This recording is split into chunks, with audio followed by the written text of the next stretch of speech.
નમસ્કાર મારા વાલા શ્રોતાઓ, આજે હું તમારા માટે એક અનોખી વાર્તા લઈને આવી છું જે તમારા દિલને સ્પર્શી જશે। તો મોડું કર્યા વગર ચાલો વાર્તા શરૂ કરીએ।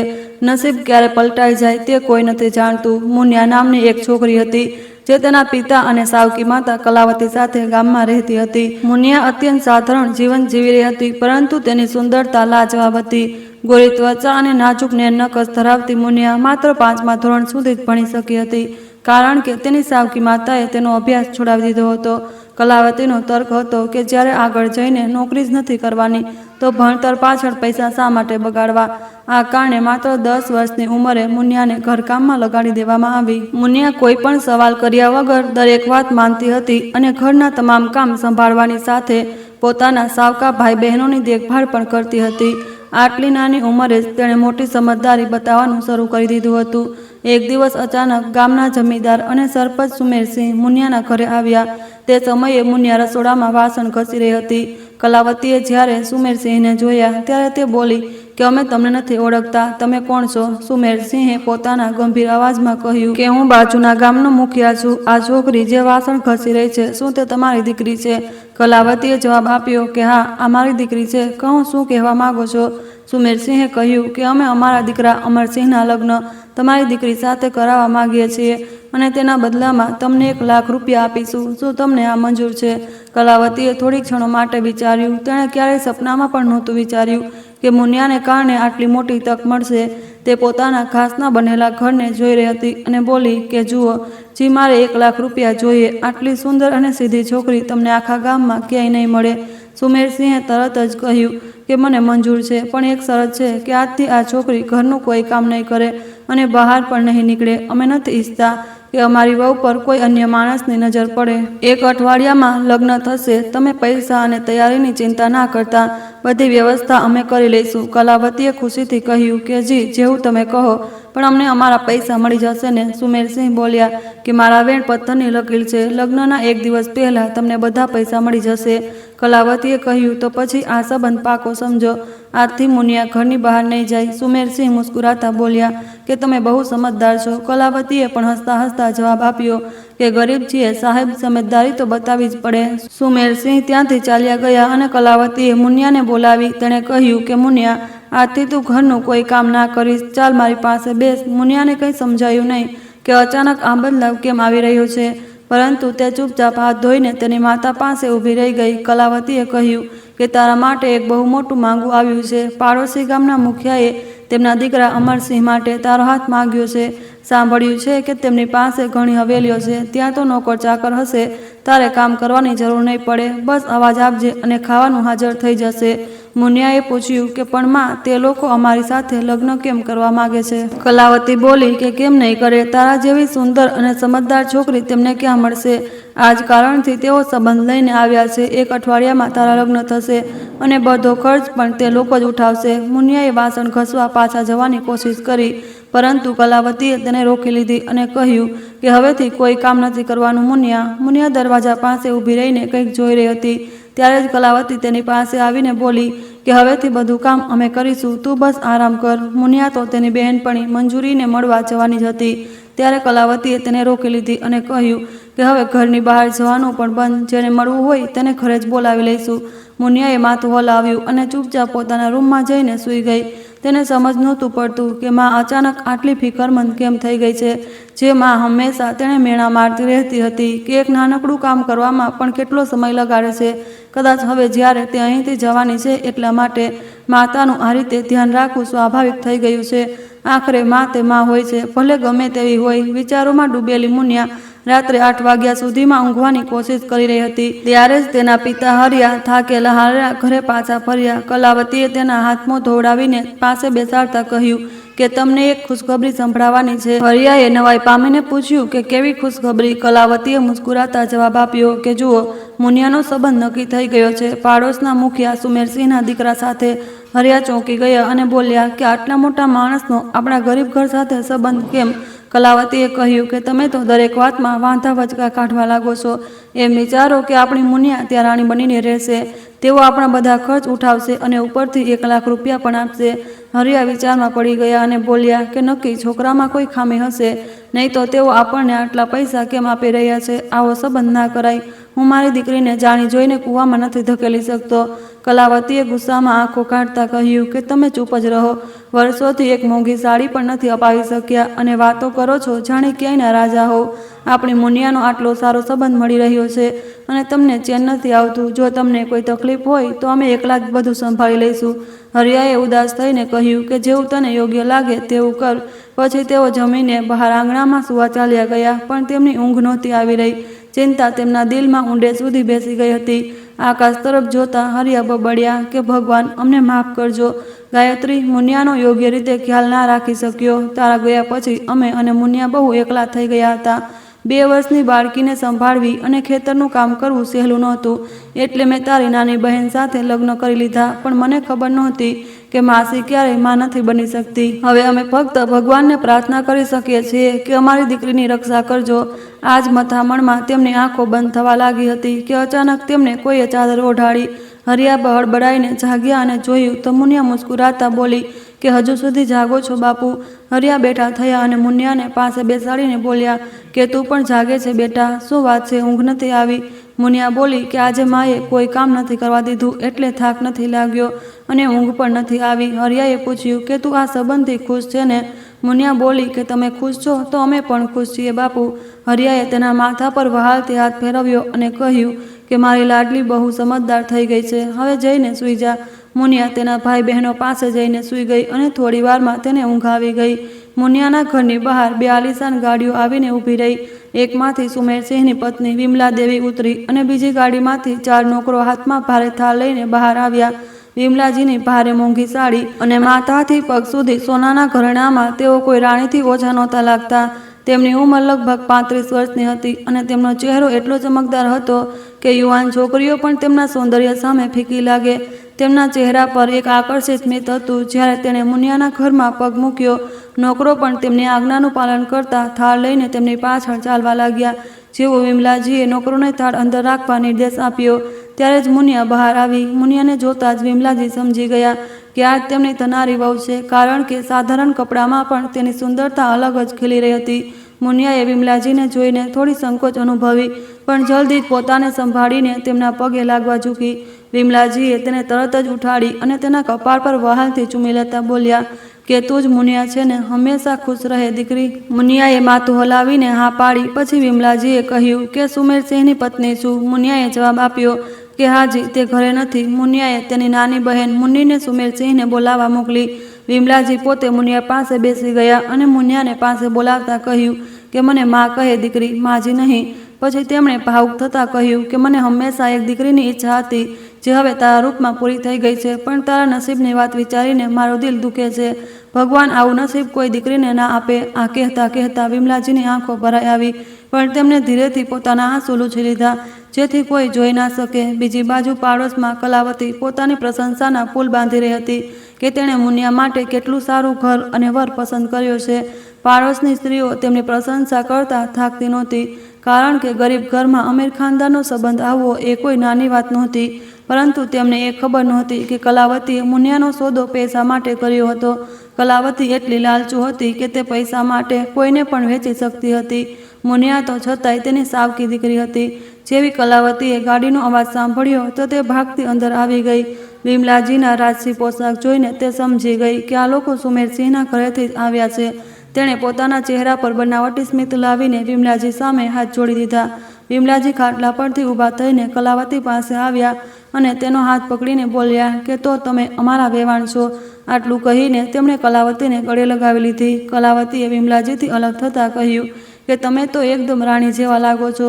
આ ઘરેણાં તો ઓછામાં ઓછા 8-10 લાખના હશે. વિમલાજીએ હસતા હસતા કહ્યું કે મને આ ઘરેણાં બિલકુલ પસંદ નથી, પણ સુમેરસિંહજીને પસંદ છે એટલે પહેરી લઉં છું. કિંમતની મને જાણકારી નથી, પણ આ ઘરેણાં મને સાંકળ જેવા લાગે છે. કલાવતી બોલી કે તમારા લોકોની જિંદગી કેટલી સારી છે, બિલકુલ આઝાદ પક્ષી જેવી. આ સાંભળી વિમલાજી ગંભીર થઈને બોલ્યા કે તમે કદાચ અમારી હવેલીઓની સચ્ચાઈ નથી જાણતા. જો જાણતા હોત તો ક્યારે આવી વાતો ના કરતા. પછી તેમણે નોકરને બોલાવીને કહ્યું કે થાળ પરથી કપડાં હટાવો. નોકરે તરત જ તેમની આજ્ઞા માની અને બધા થાળ પરથી કપડાં હટાવી લીધા. એક થાળ આખું કિંમતી ઘરેણાંથી ભરેલું હતું. બીજામાં મુનિયાના ઘરના લોકો માટે મોંઘા કપડાં અને ઘરેણાં હતા. ત્રીજા થાળમાં 200-500 રૂપિયાની 20 થપ્પીઓ હતી અને ચોથામાં મુનિયા માટે મોંઘી સાડીઓ હતી. કલાવતી હેરાન થઈને બધું જોઈ રહી હતી. તેની આંખો અંજાઈ ગઈ. ત્યારે જ વિમલાજીએ કહ્યું કે આ બધી વસ્તુઓ શુભ સુગન માટે છે. જો લગ્નના ખર્ચમાં પૈસાની અછત હોય તો સંકોચ વગર કહેજો, અમે બીજા મોકલી દઈશું. સારું, હવે અમે નીકળીએ. કલાવતીએ કહ્યું કે તમે થોડી વાર રોકાઈ જાઓ, અમે હમણાં ચા નાસ્તો લાવીએ છીએ. વિમલાજીએ જવાબ આપ્યો કે ના, અત્યારે તો અમારે લગ્નની તૈયારીઓ કરવાની છે. હવે દીકરીનું ઘર છે એટલે આવવા જવાનું તો રહેશે જ. ચા નાસ્તો આપણે ફરી ક્યારેક કરીશું. આટલું કહીને વિમલાજીએ હાથ જોડ્યા તો મુનિયાએ તેમના પગ સ્પર્શ કર્યા. વિમલાજીએ મુનિયાને ગળે લગાવી દીધી. કલાવતી હાથ જોડીને વિમલાજીને ગાડી સુધી મૂકવા આવી. જ્યારે તેઓ ગાડી પાસે પહોંચ્યા ત્યારે એક નોકરે કારનો પાછળનો દરવાજો ખોલ્યો અને વિમલાજી બેસી ગયા. ડ્રાઈવરે ગાડી સ્ટાર્ટ કરી અને તેમની પાછળ બીજી કાર પણ ચાલી, જેમાં 4 નોકરો બેઠા હતા. તેમના ગયા પછી કલાવતી ઘરની અંદર આવી અને નોટો ગણવાનું શરૂ કર્યું. કારણ કે તે બહુ ભણેલી ગણેલી નહોતી એટલે વારંવાર ગણતરી ભૂલી જતી હતી. મુનિયા ત્યાં ઊભી રહીને બધું જોઈ રહી હતી. કલાવતી ખીજાઈને બોલી કે આટલા બધા પૈસા છે કે વારંવાર ગણતરી ભૂલી જાઉં છું, શું કરું? મુનિયાએ કહ્યું કે તમે તો 5મું પાસ છો ને, ગણતરી તો તમને સારી રીતે આવડતી હશે. મુનિયાએ માથું હલાવ્યું તો કલાવતીએ કહ્યું કે હવે વારસાની, જલ્દી ગણીને કહી દે કેટલા પૈસા છે. મુનિયા પૈસા ગણવા લાગી. તેણે આટલા પૈસા જીવનમાં ક્યારેય જોયા નહોતા, પણ 1 કલાકમાં તેણે બધા પૈસા ગણી લીધા. કલાવતીએ મુનિયા તરફ જોયું અને કહ્યું કે જલ્દી કહે કેટલા પૈસા છે, મને રાહ નથી જોવાતી. મુનિયાએ જવાબ આપ્યો કે 2 લાખ રૂપિયા છે. કલાવતી આશ્ચર્યચકિત થઈ ગઈ. શું 2 લાખ? મુનિયાએ કલાવતીના ખભા પર હાથ રાખ્યો. ત્યારે કલાવતી થોડી ભાનમાં આવી અને બોલી કે વાહ, આ પૈસા તો આપણે લગ્ન પછી મળવાના છે. અમે પણ કેટલા પાગલ છીએ, જો 4 લાખ માંગી લીધા હોત તો કદાચ મળી જાત. કલાવતી માથા પર હાથ રાખી વિચારવા લાગી. તેની નજર ઘરેણા પર પડી. એક એક કરીને બધા ઘરેણા પહેરીને તે અરીસાની સામે બેડ પર બેસી ગઈ. તેને એ પણ ધ્યાન નહોતું કે સાંજની રસોઈ બનાવવાની છે. તે વિચારી રહી હતી કે આજે તો તું કોઈ મહારાણીથી ઓછી નથી લાગતી. જો તું મુનિયા જેવી જુવાન હોત તો તારું લગ્ન પણ અમીર ઘરમાં થાત અને તું પણ બેડ પર બેઠી હોત અને બધું પડવારમાં આંખોની સામે હોત. કલાવતીએ આવી રીતે પોતાના સપનાની દુનિયામાં ખોવાયેલી હતી. ત્યારે હરિયાએ તેને રૂમમાં શોધતા જોઈ. ઘરેણાથી લદાયેલી કલાવતી ખ્યાલોમાં હતી. 1-2 વાર અવાજ આપવા છતાં જ્યારે કલાવતીએ ના સાંભળ્યું ત્યારે મજબૂર થઈને હરિયાએ તેને હલાવી. કલાવતીનું સપનું તૂટી ગયું અને તેણે હરિયા પર બરાડતા કહ્યું કે કેવો પતિ મળ્યો છે, એક તો કશું લાવી નથી આપતો અને ઉપરથી સપના પણ જોવા નથી દેતો. હરિયાએ તેને વાત અનસુની કરતા પૂછ્યું કે આ ઘરેણા કોના છે? કલાવતીએ ચમકતા હાથ બતાવતા કહ્યું કે મુનિયા માટે આવ્યા છે. હરિયાએ કહ્યું તો તે કેમ પહેરી લીધા? જા બધું પાછું મૂકી દે. કલાવતીએ 3 ઘરેણા ચોરીને પોતાના સામાનમાં રાખી લીધા અને બાકીના મુનિયાના રૂમમાં રાખવા જવા લાગી. ત્યારે જ હરિયાએ તેને રોકી અને કહ્યું કે આટલી લાલચ સારી નથી. જો લોકોને ખબર પડશે તો આપણે ગોળી મારી દેશે. કલાવતીએ જવાબ આપ્યો કે કશું નહીં થાય, તમે નકામા ડરો છો, સમજાવવા પર નકામા છે. હરિયાએ વિચાર્યું કે મને ભૂખ લાગી છે, જલ્દી ખાવાનું આપ. કલાવતીએ માથે હાથ મારતા કહ્યું કે અરે, અમે તો રસોઈ બનાવવાનું ભૂલી ગયા, એમ જ સૂઈ જાઓ. મુનિયા બોલી કે બાબા, અમે રસોઈ બનાવી લીધી છે, બેસો, અમે પીરસીએ છીએ. હરિયાએ પૂછ્યું કે મુનિયા અને મુન્ની ક્યાં છે?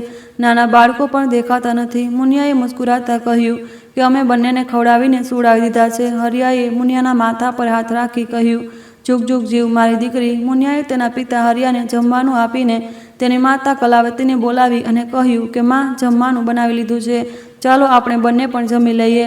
કલાવતીએ જવાબ આપ્યો કે મુનિયા, આજે અમે બહુ થાકી ગયા છીએ. સારું કર્યું તે જમવાનું બનાવી લીધું, નહીં તો આખી રાત જાગવું પડત. પણ કાલથી એક પણ કામ ના કરીશ, નહીં તો તારા સસરાને ખબર પડશે કે તું અહીં કામ કરે છે તો તે અમને માફ નહીં કરે. મુનિયાએ કહ્યું કે ઠીક છે, હવે બધું છોડો અને જમી લો.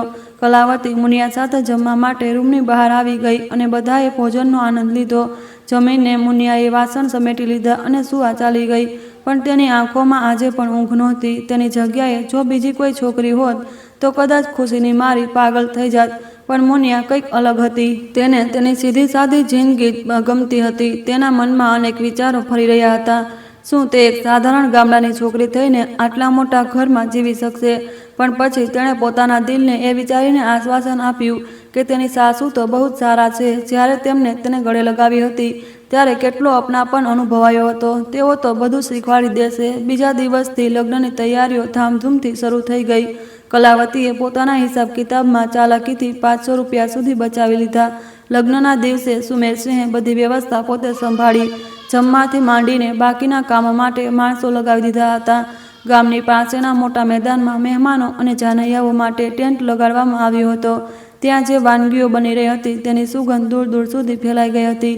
આટલી વાનગીઓ તો ગામના લોકોએ ક્યારેય ખાધી પણ નહોતી જેટલી આજે પીરસવામાં આવી રહી હતી. કેટલાય દિવસોથી જેમને પેટ ભરીને જમવાનું નહોતું મળ્યું તેઓ પણ આજે દિલ ખોલીને ખાઈ રહ્યા હતા અને બીજા દિવસ માટે સાથે પણ લઈ જઈ રહ્યા હતા. સુમેરસિંહે આખા ગામને જમણવાર આપ્યો હતો કારણ કે તેમની પ્રતિષ્ઠાનો સવાલ હતો અને ઉદારતા બતાવવાનો પણ. ચૂંટણી નજીક આવી રહી હતી અને આ સારો મોકો હતો કે લોકો તેમને આગામી વખતે વિધાયકના પદ માટે ચૂંટી કાઢે.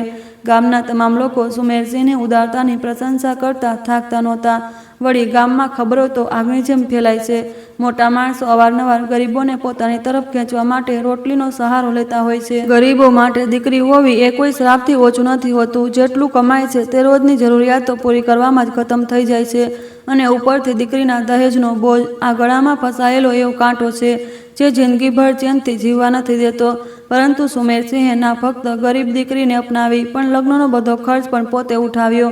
કલાવતીને તો જલસા જ હતા અને તેને ભારે ભરખમ સાડીઓ અને ઘરેણાં પેટમાં મળી રહ્યા હતા. તે પોતાને કોઈ મહારાણીથી ઓછી નહોતી સમજી રહી. આસપાસની કોઈ સ્ત્રી પાસે ના આટલા ઘરેણાં હતા ના આટલી મોંઘી સાડી. આખો દિવસ તે પોતાના ઘરેણાં અને સાડી આસપાસની સ્ત્રીઓને બતાવવામાં મસ્ત હતી.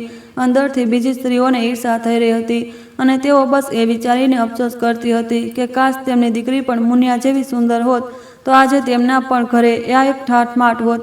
પણ કોઈને શું ખબર કે આ મોટી હવેલીઓમાં કેટલા રહસ્યો છુપાયેલા હોય છે.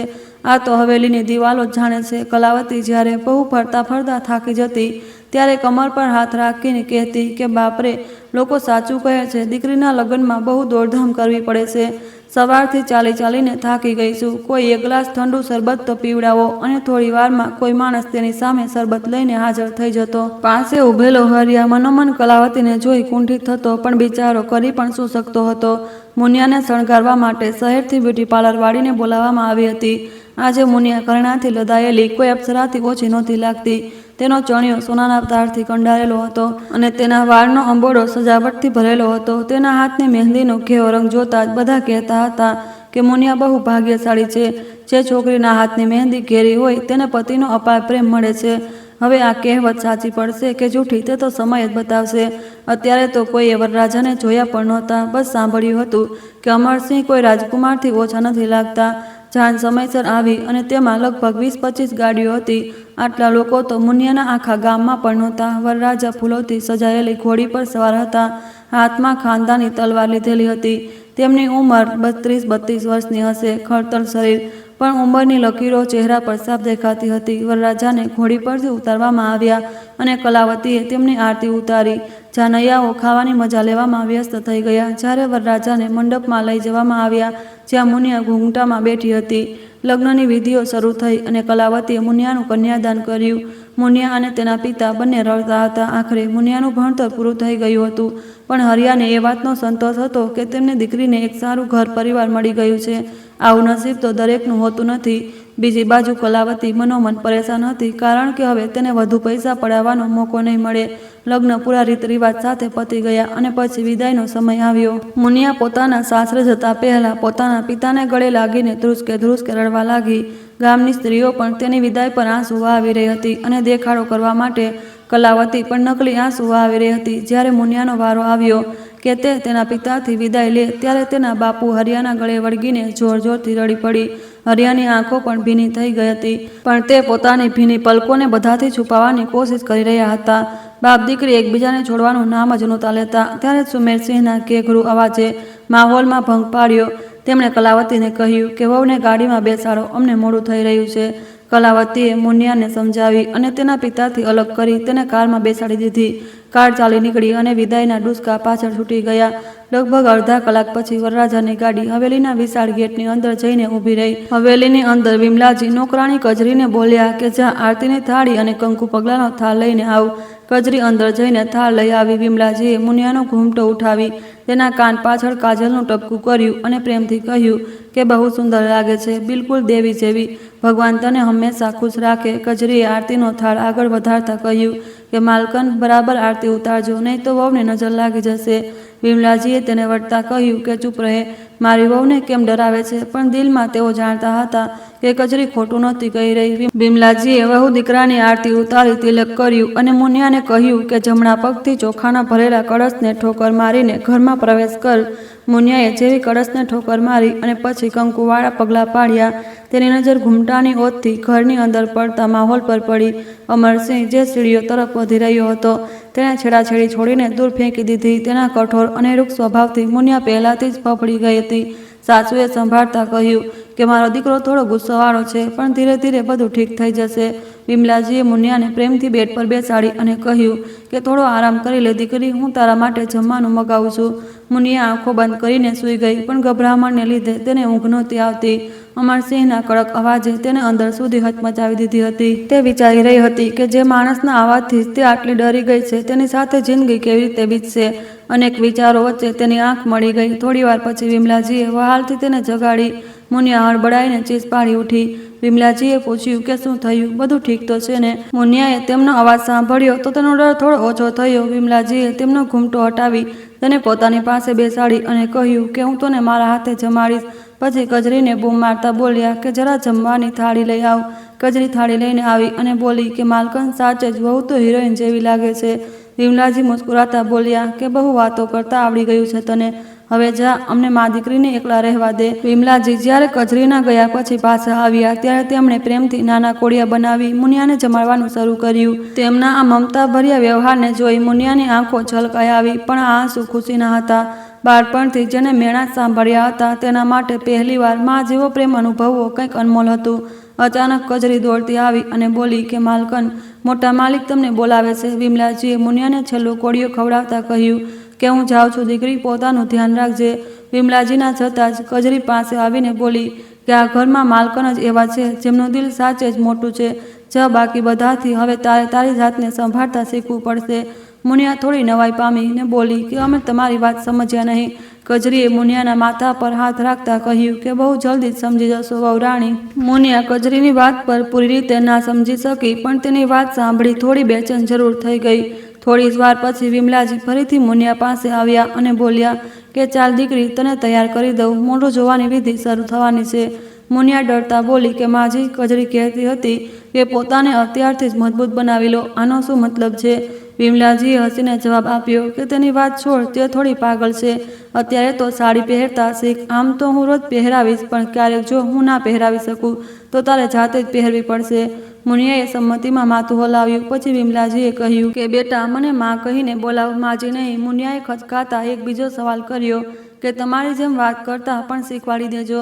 વિમલાજી મુસ્કુરાતા બોલ્યા કે અરે, આમાં કઈ મોટી વાત છે, ધીરે ધીરે બધું શીખી જઈશ. હવે વાતો બંધ કર, તૈયાર થવામાં ધ્યાન આપ, બહાર બધા રાહ જોતા હશે. વિમલાજીએ મુનિયાના વાળ ઓળીને મેકઅપ કર્યો. મુનિયા હવે એકદમ હવેલીની વહુ જેવી લાગતી હતી.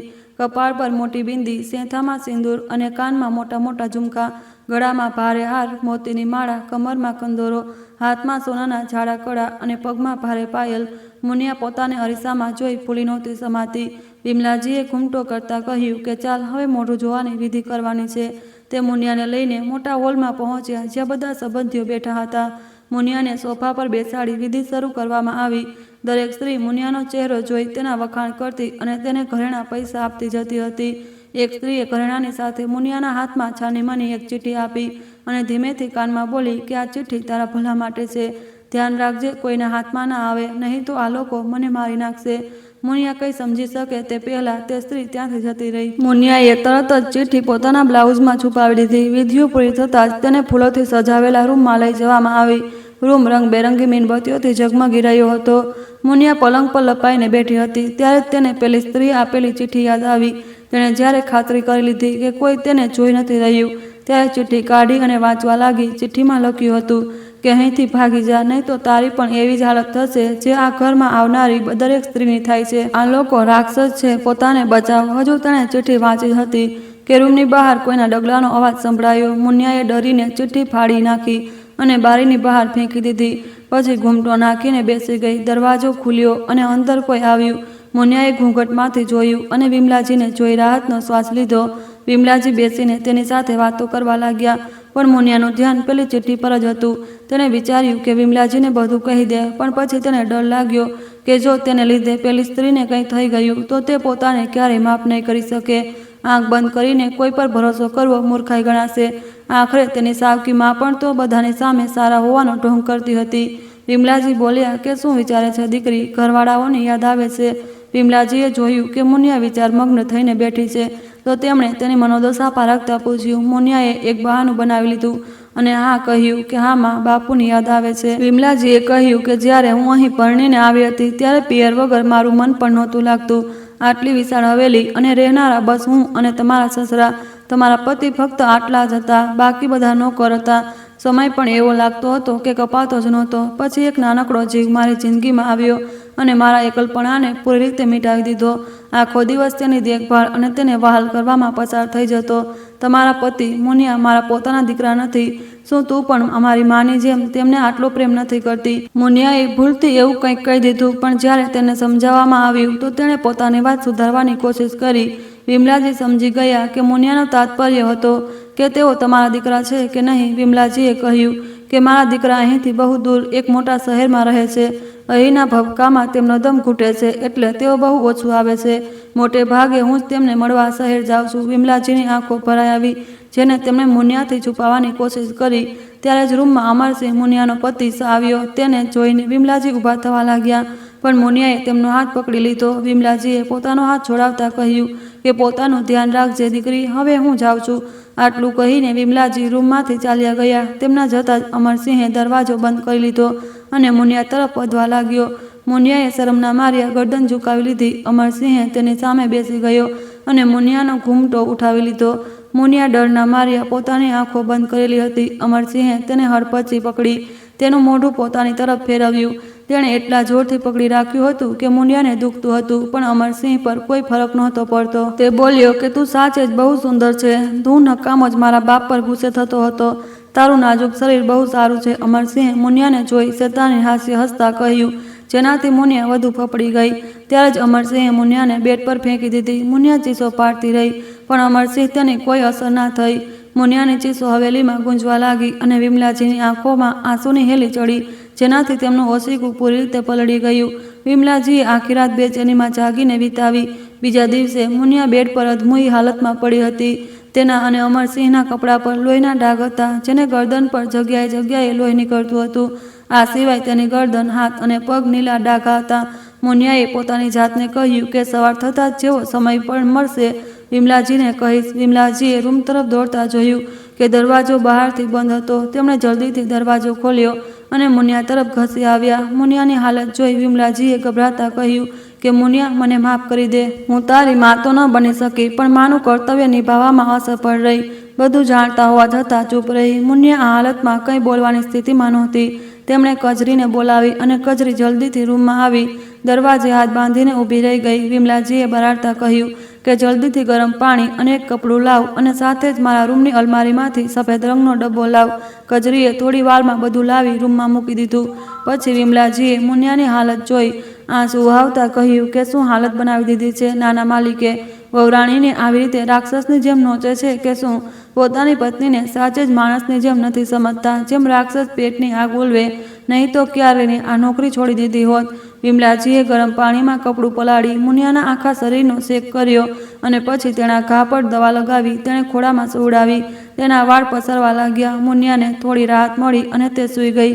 ત્યારે જ એક નોકરાણી વિમલાજીને દૂધથી ભરેલો ગ્લાસ પકડાવી રહી હતી. વિમલાજીને હુકમ હતો કે માલિકે આપેલું દૂધ મુનિયાને પીવડાવવાનું છે, પણ વિમલાએ કહ્યું કે મુનિયા સૂઈ રહી છે અને પછી દૂધ પીવડાવી દેશે. નોકરાણીને આ વાત કહી દૂધનો ગ્લાસ લઈને જવાનો આદેશ આપી દીધો.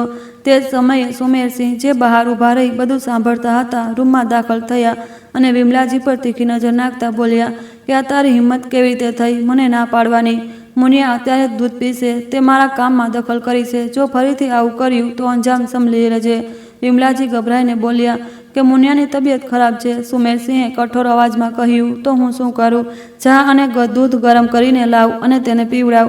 વિમલાજી મૂંઝવણમાં હતા કે કેવી રીતે મુનિયાને બચાવે. તેઓ મુનિયા પાસે ગયા અને તેને પલંગ પર સુવડાવી દીધી. તે પછી ધીરે ધીરે પોતાનો પાલવ નીચો કરતા સુમેરસિંહ પાસે આવ્યા. સુમેરસિંહે તેની સુંદરતાને નિહાળતા બોલ્યા કે તારી સુંદરતા હજુ પણ તેવી જ છે જેવી પહેલા હતી, પણ અત્યારે મારે મુનિયા જોઈએ છે, એટલે મને રીઝવવાની કોશિશ ના કર. દૂધ લાવી તેને પીવડાવી દે. સુમેરસિંહે વિમલાને ધક્કો મારતા કહ્યું, જેનાથી વિમલાનું સંતુલન બગડ્યું અને તેનું માથું સોફાના ખૂણે અથડાયું. પીડાથી કણસતી વિમલા સાંભળીને ફરી સુમેરસિંહ પાસે આવી અને એક આંગળીથી તેમના ચહેરાને સ્પર્શતા બોલી કે તમારે મુનિયા જોઈએ છે તો ઠીક છે, પણ પહેલાં તેની હાલત જોઈ લો. તે અત્યારે જીવતી જાગતી લાશ જેવી છે. જો તમે આ હાલતમાં તેને સ્પર્શો તો તે મરી જશે, પછી તમારી ઈચ્છા અધૂરી રહી જશે. હવે વિચારો, મારી સાથે થોડી ક્ષણ વિતાવવા માંગો છો કે મુનિયાને લાશ બનાવવા માંગો છો? સુમેરસિંહે થોડીવાર વિચાર્યા પછી બોલ્યા કે ઠીક છે, અત્યારે મુનિયાને છોડી દઉં છું, પણ તેને જલ્દી ઠીક કરી દે. અત્યારે હું તારાથી જ કામ ચલાવી લઈશ. આવતી વખતે મુનિયાને સંભાળવી પડશે. વિમલાજીએ હા પાડી અને પછી સુમેરસિંહે રૂમની બહાર નીકળી ગયા. 1 કલાક પછી વિમલા અને સુમેરસિંહ ફરીથી તેમના રૂમમાં હતા. વિમલાજીએ કહ્યું કે જ્યાં સુધી મુનિયા ઠીક ના થઈ જાય તમે મારી સાથે જ રહો. સુમેરસિંહ બોલ્યા કે જો વિમલા, હું જોઈ રહ્યો છું કે તું મુનિયાને મારાથી બચાવવાની કોશિશ કરી રહી છે, પણ કેટલા દિવસ તું તેને બચાવી શકીશ? હવે તે મારી મિલકત છે અને હું જ્યારે ઈચ્છું ત્યારે તેને મેળવી શકું છું. વિમલાએ ધીરજથી જવાબ આપ્યો કે માલિક, મારો મતલબ ખોટો ના સમજશો. તમારો દીકરો અમરસિંહ સબર નથી કરી શકતો. તેણે મુનિયાની હાલત પહેલાં જ ખરાબ કરી દીધી છે. જો આજે તેને દૂર ના રખાયો તો સવારે મુનિયાની લાશ જ મળશે. પછી તમારી હસરત અધૂરી રહી જશે. સુમેરસિંહે વિમલાની વાત સમજતા કહ્યું કે તું સાચું કહી રહી છે. જ્યાં સુધી મુનિયા ઠીક ના થઈ જાય તું તેની સાથે રહે અને તેનો ખ્યાલ રાખ. અમરસિંહને હું સંભાળી લઈશ. વિમલાએ સંતોષનો શ્વાસ લીધો. તેને લાગ્યું કે ઓછામાં ઓછા થોડા દિવસ માટે મુનિયાને બચાવી લીધી. તે મુનિયાના રૂમમાં ગઈ અને તેને સહારો આપી ઉઠાડી. મુનિયાએ ઓશિકાનો ટેકો લીધો અને વિમલાજીને કહ્યું કે અમે ઠીક છીએ. વિમલાજીએ મુસ્કુરાતા પૂછ્યું કે જમીશ ને મારી સાથે? મુનિયા મુસ્કુરાઈ અને બોલી, ઠીક છે માં. થોડીવાર પછી નોકર જમવાનું લઈને આવ્યો. વિમલાજીએ દરવાજો બંધ કરી દીધો અને નોકરને કહ્યું કે નાના માલિક આ બાજુ આવે તો તેમને મોટા માલિક પાસે મોકલી દેજો. પછી વિમલા મુનિયાને બાથરૂમમાં લઈ ગઈ અને તેને તાજગી અનુભવાઈ અને બંનેએ સાથે બેસી જમવાનું જમ્યા. થાકને લીધે બંને જલ્દી સૂઈ ગયા. રાત્રે અમરસિંહ દારૂ પીને પોતાના રૂમમાં પાછો ફર્યો, પણ રૂમનો દરવાજો બંધ જોઈ ભડકી ગયો અને જોર જોરથી દરવાજો પીટવા લાગ્યો. તેનો અવાજ સાંભળી સુમેરસિંહ એક નોકરને બોલાવવા મોકલ્યો. પગ પછાડતા અમરસિંહ સુમેરસિંહના રૂમમાં પહોંચ્યો. અમરસિંહે ગુસ્સામાં કહ્યું કે તમે મને કેમ બોલાવ્યો છે? સુમેરસિંહે તેને પોતાની પાસે બોલાવતા કહ્યું કે પહેલાં અહીં આવીને બેસ. અમરસિંહનો ચહેરો ક્રોધથી લાલ થઈ રહ્યો હતો અને તે કોઈ પણ પ્રકારની વાતચીતના મૂડમાં નહોતો અને તેની પાસે બીજો કોઈ રસ્તો નહોતો, એટલે તે પોતાને શાંત કરતા તેમની પાસે બેસી ગયો. સુમેરસિંહે તેને સમજાવતા કહ્યું કે જો બેટા, મેં તારા લગ્ન મુનિયા સાથે એટલે કરાવ્યા હતા જેથી તું જવાબદારીથી પરિવાર સંભાળી શકે, પણ તે તેની આ હાલત કરી દીધી. જો આજે મેં તને ન રોક્યો હોત તો તું તેને મારી જ નાખત. આવા મામલાઓને ધીરે ધીરે ઉકેલવા જોઈએ અને જ્યાં સુધી મુનિયા ઠીક ના થઈ જાય તું ત્યાં નહીં જાય. હું તારા માટે બીજી કોઈ છોકરીની વ્યવસ્થા કરી આપું છું. આટલું કહી સુમેરસિંહે એક માણસને ફોન લગાવ્યો અને કંઈક કહ્યું. સામેથી જવાબ આવ્યો, ઠીક છે, અડધા કલાકમાં છોકરી લઈને આવું છું. સુમેરસિંહે અમરસિંહને કહ્યું કે જઈને મજા કર. અમરસિંહ જતાં જતાં બબડ્યો કે આ સાલો મારો બાપ મને કેમ નથી મારી નાખતો? દરેક વખતે હુકમ ચલાવે છે અને પોતે વહુ પર ગંદી નજર રાખે છે. મને જ્ઞાનની વાતો શીખવાડી રહ્યો છે. જો બધી પ્રોપર્ટી આના નામે ના હોત ને તો ક્યારનો આના ઉપર મોકલી દીધો હોત. અમરસિંહ પોતાની જાતે બબડતો સીડીઓ તરફ વધ્યો અને 3જા માળના છેલ્લા રૂમ તરફ જવા લાગ્યો. ત્યાં પહોંચી તેણે દરવાજાનું તાળું ખોલ્યું. રૂમમાં એક સ્ત્રી પલંગ પર પડી હતી, જેના ગાલ પર આંસુના નિશાન અને શરીર પર ઈજાના ઊંડા નિશાન હતા. જેવું અમરસિંહે તેને સ્પર્શવાની કોશિશ કરી, તેણે આંખો ખોલી દીધી. અમરસિંહને જોઈ તે અચાનક સ્ફૂર્તિથી ઊભી થઈ અને તેને જોરથી ધક્કો માર્યો, પણ અમરસિંહ પહેલાંથી આના માટે તૈયાર હતો. તેણે તરત જ તેનું કાંડું કસીને પકડી લીધું. તે સ્ત્રી ચીસ પાડતી બોલી કે તમારી હિંમત કેવી રીતે થઈ મને અડવાની? અમરસિંહ તેની ગરદન પર આંગળીઓ ફેરવતા બોલ્યો કે તને શું લાગે છે હું જે ઈચ્છીશ તે કરીશ? તે સ્ત્રી પોતાને તેનાથી છોડાવવાની દરેક કોશિશ કરી રહી હતી, પણ અમરસિંહે તેને પોતાના બંને હાથોથી કસીને પકડી લીધી. જ્યારે તે દરેક બાજુથી નાકામ રહી ત્યારે તે કરગરતા બોલી કે મહેરબાની કરી મને છોડી દો, હું માં બનવાની છું. પણ અમરસિંહે તેની વાતોને અનસુની કરી. તેના બંને હાથ દોરાડથી બાંધવામાં લાગ્યો અને પોતાની મરજી કરવા પર ઉતરી આવ્યો. જ્યારે તેનું મન ભરાઈ ગયું ત્યારે તેણે સ્ત્રીના હાથ ખોલી દીધા અને તેના કાનમાં ધીરેથી કહ્યું કે જો મને એક દીકરો આપી દીધો હોત તો આજે તું અહીં ના હોત, મુનિયાની જગ્યાએ મારા રૂમમાં હોત. પણ કોઈ વાંધો નહીં, આ વખતે મને દીકરો આપી દે, પછી હું તને આ રૂમમાંથી આઝાદ કરી દઈશ. તે સ્ત્રી હસતા હસતા બોલી કે હું ભગવાન પાસે એ જ દુઆ કરું છું કે તને ક્યારેય દીકરો ના થાય, ના મારાથી ના કોઈ બીજાથી. આ સાંભળી અમરસિંહે તેની દિવાલ પર જોરથી ધક્કો માર્યો અને કહ્યું કે તું શું પોતાની જાતને દેવી સમજે છે? તારા ચાહવાથી મને દીકરો નહીં થાય. સ્ત્રીનું માથું દિવાલ સાથે અથડાયું અને તેમાંથી લોહી વહેવા લાગ્યું. થોડી જ વારમાં તે બેભાન થઈને પડી ગઈ. અમરસિંહે રૂમનો દરવાજો બંધ કર્યો અને હોલમાં જઈ ફોનનું ચકરડું ફેરવવા લાગ્યો. ફોન ઉપાડતા જ કોઈએ કહ્યું, નમસ્તે સુમેરસિંહજી, આટલી રાત્રે ફોન કર્યો, શું કંઈ ઇમરજન્સી છે? અમરસિંહ ગભરાવાનું નાટક કરતા બોલ્યો કે હું સુમેરસિંહ નહીં, તેમનો મોટો દીકરો અમરસિંહ બોલી રહ્યો છું. મારી પહેલી પત્નીએ 2 વાર પોતાનું બાળક ગુમાવી દીધું અને આ કારણે તે પાગલ થઈ ગઈ છે. તેણે દિવાલ પર પોતાનું માથું મારીને ફોડી નાખ્યું. પ્લીઝ તેને બચાવી લો. ડૉક્ટરે જવાબ આપ્યો કે તમે ચિંતા ના કરશો, હું હમણાં જ આવું છું. થોડા કલાક પછી ડૉક્ટરે અમરસિંહને જણાવ્યું કે શું તમારી પત્ની હવે ખતરાની બહાર છે. બસ એટલું ધ્યાન રાખજો કે તે ફરીથી આવી ભૂલ ના કરે, નહીં તો તમે એમને તમારા બાળક બંનેને ગુમાવી દેશો. અમરસિંહે ડૉક્ટરનો આભાર માન્યો. બીજી બાજુ મુનિયા ધીરે ધીરે ઠીક થઈ રહી હતી, પણ પૂરી રીતે ઠીક થવામાં તેને અઠવાડિયું લાગી ગયું. આ દિવસોમાં વિમલાજીએ તેની દેખભાળ કરી. એક દિવસ મુનિયા પોતાના રૂમમાં આરામ કરી રહી હતી ત્યારે જ ગજરી દૂધનો ગ્લાસ લઈને આવી અને બોલી કે વહુરાણી, માલકણે તમારા માટે મોકલ્યું છે. મુનિયાએ કહ્યું, અત્યારે પીવાનું મન નથી, માને કહી દેજો કે રાત્રે પી લઈશ. ગજરી જવા લાગી ત્યારે વિમલાજી પોતે દૂધનો ગ્લાસ લઈને આવ્યા અને મુનિયા પાસે બેસી ગયા. તેઓ બોલ્યા, દીકરી, માની વાત પણ ટાળે છે. આ દૂધ તારા માટે ખાસ રીતે બનાવ્યું છે અને મારી વાત પણ નહીં માને. મુનિયાએ દૂધ પીતા કહ્યું કે માં, તમે તો છો જેના પર આંખ બંધ કરીને ભરોસો કરી શકીએ છીએ. વિમલાજી મનોમન બોલ્યા, માફ કરજે દીકરી, તારી આ માં તારો ભરોસો તોડી રહી છે, પણ મારી પાસે બીજો કોઈ રસ્તો નથી. જો આ બેભાન કરવાની દવા ભેળવેલું દૂધ ના પીવડાવ્યું તો સુમેરસિંહ તને નહીં છોડે. સારું છે કે તું આ સચ્ચાઈથી અજાણ જ રહે. દૂધ પીધાના થોડી વાર પછી મુનિયા બેભાન થઈ ગઈ ત્યારે સુમેરસિંહ રૂમમાં આવ્યો અને વિમલાજીને ઇશારાથી બહાર જવા કહ્યું. વિમલાજી પોતાની ભીની આંખો સાથે રૂમની બહાર ચાલ્યા ગયા. સુમેરસિંહે દરવાજો બંધ કર્યો અને મુનિયા સાથે એ જ કર્યું જે તેણે પહેલાંથી વિચારી રાખ્યું હતું. તેણે પોતાની હવસ પૂરી કરી અને પછી બહાર નીકળતા વિમલાજીને મુનિયાના કપડાં ઠીક કરવાનો હુકમ આપ્યો. વિમલાજીએ મુનિયાના કપડાં ઠીક કર્યા અને તેને ફરીથી તેવી જ તૈયાર કરી દીધી જેવી તે બેભાન થતાં પહેલાં લાગતી હતી.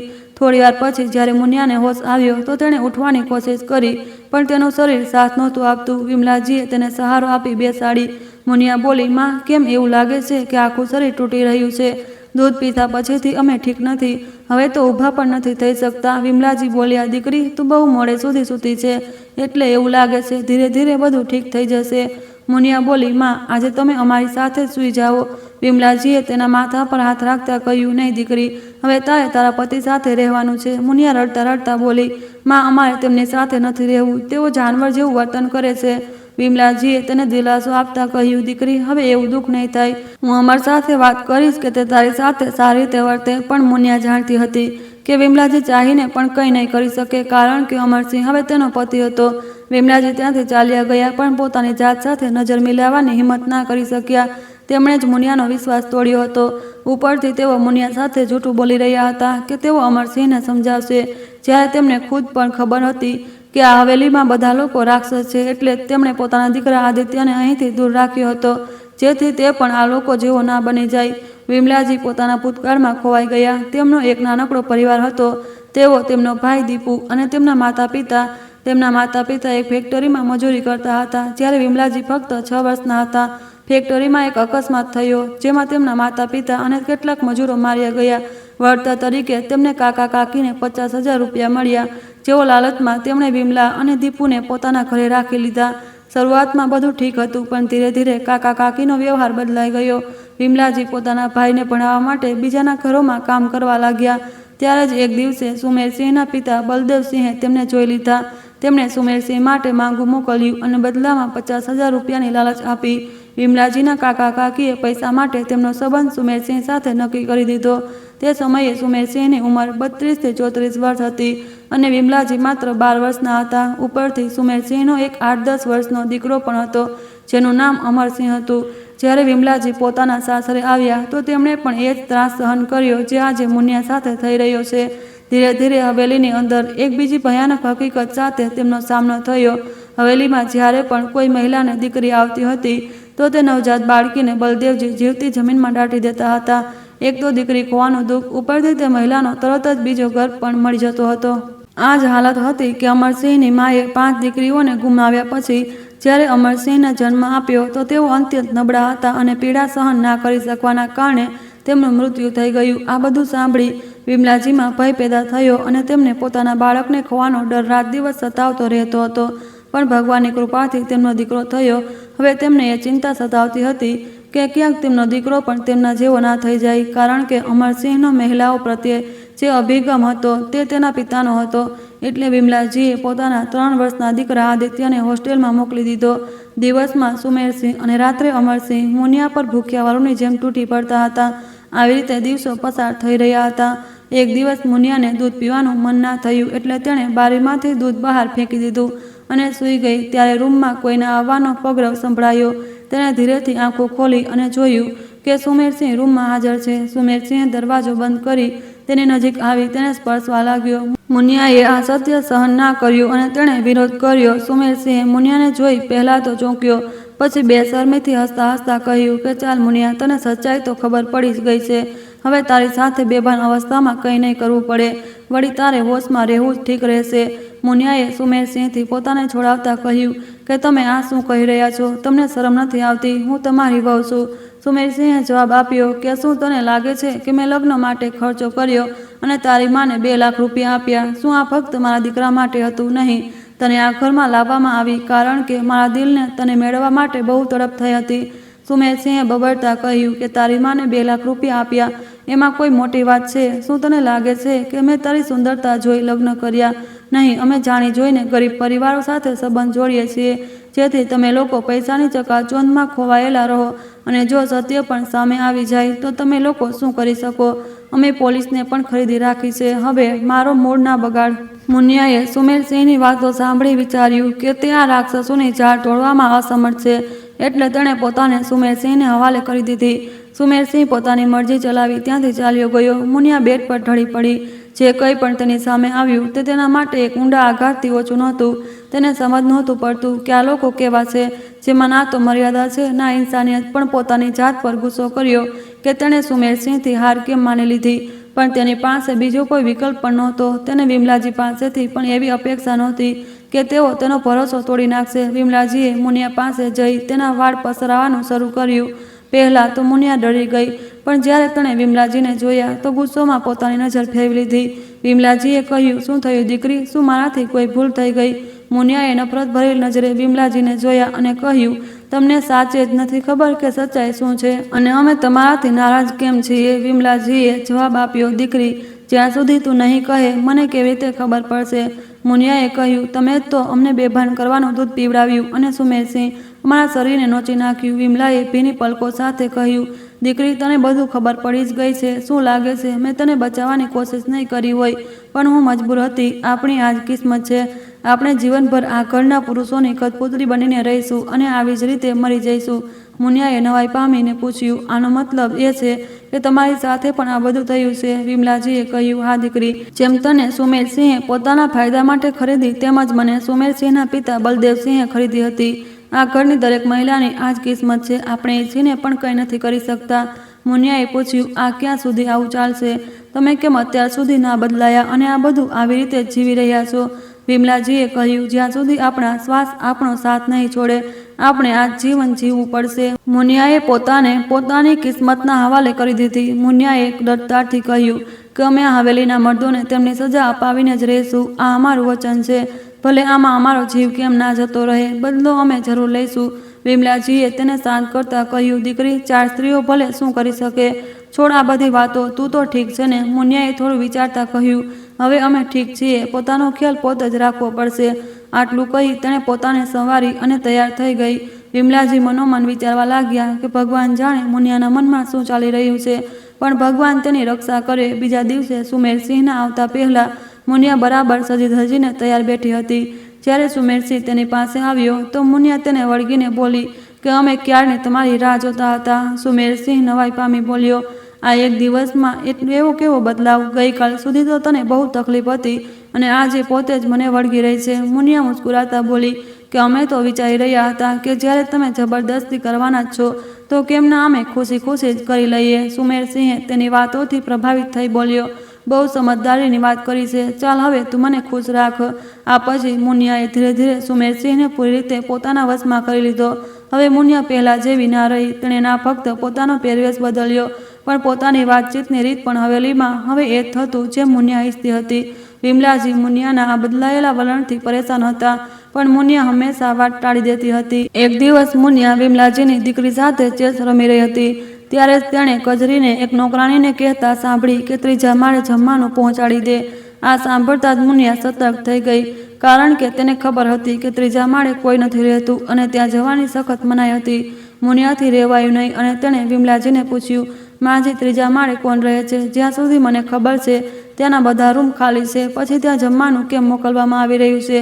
વિમલાજીએ ટાળતા કહ્યું, મુનિયા છોડ આ વાતોને, ચેસમાં ધ્યાન આપ. પણ મુનિયાએ જીદ કરતા કહ્યું, નહીં માજી કહો ને, નહીં તો હું પોતે જઈને ખબર કાઢીશ. આખરે વિમલાજીએ ઊંડો શ્વાસ લેતા કહ્યું, ત્યાં મોહિની રહે છે, તારા પતિની પહેલી પત્ની. જ્યારે તેણે પહેલી દીકરીને જન્મ આપ્યો તો અમરસિંહે તે બાળકીને જીવતી જમીનમાં દાટી દીધી અને તેને જણાવ્યું કે બાળકી મરેલી જન્મી હતી. બીજી વાર પણ એ જ થવાનું હતું, પણ આ વખતે તેને હોશ આવી ગયો અને તેણે પોતાની દીકરીને બચાવવા અમરસિંહ પર ચૂપથી હુમલો કરી દીધો. ત્યારથી તેને રૂમમાં બંધ કરી દેવામાં આવી છે. હવે તે ફરીથી મા બનવાની છે અને ભગવાનને એ જ પ્રાર્થના કરે છે કે આ વખતે તેને દીકરો થાય, જેથી તેને કેદમાંથી આઝાદી મળી શકે. વિમલાજી દુઃખી અવાજે આ બધી વાતો મુનિયાને કહી રહ્યા હતા. મુનિયા હેરાન થઈ બોલી, પણ માજી તમે આ વાત મને પહેલાં કેમ ના જણાવી? વિમલાજીએ જવાબ આપ્યો, એટલે કે તું નકામી પરેશાન થઈ જાત, આપણે કરી પણ શું શકીએ? મુનિયાએ દ્રઢતાથી કહ્યું, તમે નથી કરી શકતા, પણ હું કરી શકું છું. વિમલાજીએ તેની તરફ હાથ રાખતા કહ્યું, પણ કેવી રીતે દીકરી? બસ પોતાની જાતને કોઈ મુસીબતમાં ના નાખતી. મુનિયાએ વિશ્વાસથી ભરેલા અવાજે કહ્યું, માજી તમે બિલકુલ ચિંતા ના કરશો, હું લડાઈ કરવા નથી જઈ રહી. કોઈએ સાચું કહ્યું છે કે જ્યારે કોઈ કામ પ્રેમથી થઈ શકે તો પછી હિંસાની શું જરૂર? વિમલાજીએ માથું હલાવતા કહ્યું, આજકાલ તું બહુ અજીબ અજીબ વાતો કરે છે મુનિયા. મુનિયા બોલી, માજી મને કંઈ સમજાતું નથી, તમે આ વાતોથી દૂર રહો, હું રૂમમાં જઈ રહી છું. આટલું કહી તે પોતાના રૂમમાં ચાલી ગઈ. ત્યાં જઈ તેને પોતાના વાળ ઓળી પોતાની જાતને સુમેરસિંહની રાહ જોવા તૈયાર કરી. થોડીવાર પછી સુમેરસિંહ રૂમમાં દાખલ થયો અને દરવાજાની આંગળીઓ બંધ કરી દીધો. મુનિયા પલંગ પર નજાકતથી બેઠી હતી. સુમેરસિંહ તેની નજીક આવ્યો અને બોલ્યો, આજે તું કંઈક અલગ જ દેખાઈ રહી છે, ક્યાંક પોતાની અદાઓથી કતલ કરવાનો ઈરાદો તો નથી ને? મુનિયા હસતા હસતા બોલી, શું હું તમને કતલ કરી શકીશ? હું તો પોતે તમારી દીવાની થઈ ગઈ છું. સુમેરસિંહે મુસ્કુરાતા કહ્યું, મારું સારું, મતલબ મીઠી મીઠી વાતો કરી મારું દિલ જીતવા માંગે છે. મુનિયાએ તેને પોતાનાથી દૂર કરતા કહ્યું, આજે તમારી નજીક આવવાની એક શરત છે. સુમેરસિંહ બોલ્યો, મને દરેક શરત મંજૂર છે, બોલ શું જોઈએ? મુનિયાએ કહ્યું, મોહિનીને રૂમમાંથી આઝાદ કરી દો. હું ખાતરી આપું છું કે તે હવે કોઈને નુકસાન નહીં પહોંચાડે. સુમેરસિંહે હેરાન થતાં કહ્યું, તું કેવી સ્ત્રી છે? તારી શોકને આઝાદ કરવા માંગે છે? મુનિયા બોલી, આ હું તમારા ભલા માટે કહી રહી છું. જો તેની કુખમાં આ ખાનદાનનો વારસદાર હોય અને દેખરેખના અભાવે તે પેટમાં જ મરી જાય તો? સુમેરસિંહ તેની હડપચી પકડીને કહ્યું, તું સાચું કહી રહી છે, પણ મને આ ખાનદાનનો વારસદાર તારાથી જોઈએ છે. તું જ આ ઘરનો વારસદાર આપીશ? મુનિયાએ મુસ્કુરાતા કહ્યું, હું તો આપીશ જ, પણ જો મોહિનીથી પણ આ ઘરને વારસદાર મળી જાય તો શું ખરાબ છે? સુમેરસિંહ બોલ્યો, ઠીક છે, જે કરવું હોય તે કરી લે. આમ પણ તું આ ઘરની માલકન છે, પણ મારાથી હવે ધીરજ નથી રખાતી. ચાલ હવે મારી પાસે આવ. મુનિયાએ કહ્યું, બસ એક વાત હજુ સાંભળી લો. સુમેરસિંહ બોલ્યો, હા બોલ, શું વાત છે? મુનિયાએ કહ્યું, જો તમારા દીકરાએ મોહિનીને આઝાદ કરતા રોકી તો? સુમેરસિંહે જવાબ આપ્યો, તેને કહી દેજે કે આ સુમેરસિંહનો હુકમ છે, એના પછી તેની હિંમત નહીં થાય તારા રસ્તામાં આવવાની. મુનિયાએ સુમેરસિંહની સામે સમર્પણ કરતા કહ્યું, આજે તમે મને ખુશ કરી દીધી, હવે જે ચાહો તે કરી લો. આ મુનિયા તમારી ગુલામ છે. સુમેરસિંહે મનમાની કરતા કહ્યું, હવે મોહિનીને આઝાદ તો કરી શકીશ. સુમેરસિંહના ગયા પછી મુનિયાએ પોતાનો દેખાવ ઠીક કર્યો અને કજરી પાસે જઈને મોહિનીના રૂમની ચાવી માગી. હાથ જોડતા કજરી બોલી, માફ કરજો વહુરાણી, રૂમની ચાવી તમને ના આપી શકું. મુનિયા બોલી, મને સુમેરસિંહે કહ્યું છે મોહિનીને આઝાદ કરવા માટે. કજરી ડરતા ડરતા બોલી, જોઈ લો વહુરાણી, જો નાના માલિકને ખબર પડી ગઈ તો તે તમને નહીં છોડે. મુનિયાએ દ્રઢતાથી કહ્યું, તેમને કહી દેજે કે જે પણ વાત કરવી હોય તે મારી પાસે આવીને કરે. કજરીએ ડરતા ડરતા કહ્યું, ઠીક છે વહુરાણી. મુનિયાએ ચાવી લીધી અને સીડીઓથી ત્રીજા માળ તરફ આગળ વધી. કજરી મનોમન વિચારી રહી હતી કે અત્યારે તો વહુરાણીએ મોટી વહુને બચાવી લીધી, પણ જ્યારે તે પોતે ગર્ભવતી થઈ જશે તો પછી કંઈ નહીં કરી શકે. આ હવેલીમાં ફરીથી એ જુલમ શરૂ થઈ જશે, તે સાચું વિચારી રહી હતી. જ્યારે મુનિયા ગર્ભવતી થશે ત્યારે સુમેરસિંહનો તેના પરનો જાદુ ખતમ થઈ જશે અને એ જ બધું થશે જે અત્યાર સુધી થતું આવતું હતું. પણ આ સમયે મુનિયા આ બધી વાતોથી દૂર હતી. તે મોહિનીના રૂમનું તાળું ખોલીને અંદર ગઈ. તેની નજર મોહિની પર પડી. તે પલંગ પર નિસહાય પડી હતી. તેને જોઈને મુનિયાની આંખો ભીની થઈ ગઈ. તેના ચહેરા પર ઘણી ઈજાઓના નિશાન હતા, જે તેની દર્દનાક હાલત બયાન કરી રહ્યા હતા. ઉપરથી જોતા એવું લાગતું હતું કે જાણે એક નિર્જીવ શરીર પોતાના સંતાનની રક્ષા માટે આ કેદમાં પણ જીવતા રહેવા માટે સંઘર્ષ કરી રહ્યું હોય. મુનિયાની હિલચાલ પારખીને મોહિનીએ આક્રમક થવાનો પ્રયાસ કર્યો, પરંતુ જ્યારે તેણે જોયું કે અમરસિંહની જગ્યાએ મુનિયા ઊભી છે તો તે આશ્ચર્યચકિત થઈ ગઈ. માંડ ઉઠવાની કોશિશ કરતા પોતાની નબળાઈને કારણે તે ઉઠી ના શકી. મુનિયાએ તેને ટેકો આપીને બેસાડી અને જગમાંથી પાણી કાઢીને મોહિનીને પીવડાવવા લાગી. પાણી પીને મોહિનીમાં થોડી હિંમત આવી. તેણે મુનિયાને પૂછ્યું, તું કોણ છે? મુનિયાએ કહ્યું, હા, હું જ છું. પણ તમને કેવી રીતે ખબર? મોહિની બોલી, તારી સુંદરતા જોઈને હું સમજી ગઈ કે તું પણ આ ઝાડમાં ફસાઈ છે. તને ભાગવા માટે કહ્યું હતું, પણ તું મારી વાતથી અજાણ છે. મુનિયાની આંખોમાં આશ્ચર્ય હતું, કારણ કે આ તેની મોહિની સાથેની પહેલી મુલાકાત હતી. મોહિનીએ પૂછ્યું, જ્યારે તું અહીં આવી હતી ત્યારે કોઈએ તને કોઈ ચિઠ્ઠી આપી હતી શું? મુનિયાએ વિચાર્યું અને કહ્યું, હા. અને તમને આ કેવી રીતે ખબર? મોહિનીએ જવાબ આપ્યો, મેં પોતે તને ચિઠ્ઠી લખાવીને એક નોકરાણીના હાથે મોકલાવી હતી, જેથી તું આ નરકમાંથી ભાગી શકે. મુનિયાએ કહ્યું, હું ભાગી પણ જાત, પણ ભાગવાનો કોઈ રસ્તો નહોતો અને ના તો કોઈ ઠેકાણું હતું. જો હું અહીં રહી ના હોત તો બીજી કોઈ મુનિયા હોત અને આ સિલસિલો ચાલતો રહેત. મોહિનીએ કહ્યું, તે સાચું કહ્યું મુનિયા, પણ તું જાત પણ ક્યાં, જ્યારે તારી સાવકી માએ તને વેચી દીધી. મેં જાણી જોઈને મારી જિંદગી બરબાદ કરી લીધી. મુનિયાએ પૂછ્યું, તમારી વાતનો મતલબ શું છે? મોહિનીએ કહ્યું, મતલબ મેં મારી મરજીથી અમરસિંહ સાથે લગ્ન કર્યા હતા. અમરસિંહ સાથે મારી કોલેજમાં મુલાકાત થઈ અને મને ખબર નથી કેમ મને તેની સાથે પ્રેમ થઈ ગયો. તેણે પણ પ્રેમનું નાટક કર્યું. મેં ક્યારેય નહોતું વિચાર્યું કે તે આવો હોઈ શકે છે. મારી સામે તે હંમેશા સારો બનવાનો ઢોંગ કરતો રહ્યો. જ્યારે મેં મારા પરિવારને આના વિશે જણાવ્યું તો તેમણે સાફ ના પાડી દીધી. અમરસિંહે મને કોર્ટ મેરેજ કરવાનું કહ્યું તો મેં હા પાડી દીધી, કારણ કે મને તેના સિવાય બીજું કોઈ દેખાતું જ નહોતું. લગ્ન પછી જ્યારે હું અહીં આવી ત્યારે મને તેની અને આ હવેલીની સચ્ચાઈ ધીરે ધીરે સમજાવા લાગી. જ્યારે મેં આનો વિરોધ કર્યો તો મને અહીં બંધ કરી દેવામાં આવી. મોહિની રડતી જતી રહી હતી અને પોતાની કહાની મુનિયાને સંભળાવી રહી હતી. મુનિયાએ કહ્યું, આમાં તમારી કોઈ ભૂલ નથી. આ લોકોને જોઈને કોઈ પણ છેતરાઈ શકે છે. બહારથી આ લોકો એવા સારા બને છે કે કોઈ જાણી જ ના શકે કે તેમના મગજમાં શું ચાલી રહ્યું છે. હવે આ બધી વાતોને છોડો, હું તમને આ રૂમમાંથી બહાર કાઢવા આવી છું. મુનિયાએ મોહિનીને સાંત્વના આપતા કહ્યું. મોહિની બોલી, જો અમરસિંહને ખબર પડી તો તે તારું જીવવું મુશ્કેલ કરી દેશે. મુનિયાએ કહ્યું, તમે તેની ચિંતા ના કરો, અમરસિંહ કંઈ નહીં કરી શકે. મુનિયાએ મોહિનીને ટેકો આપીને નીચે લાવી.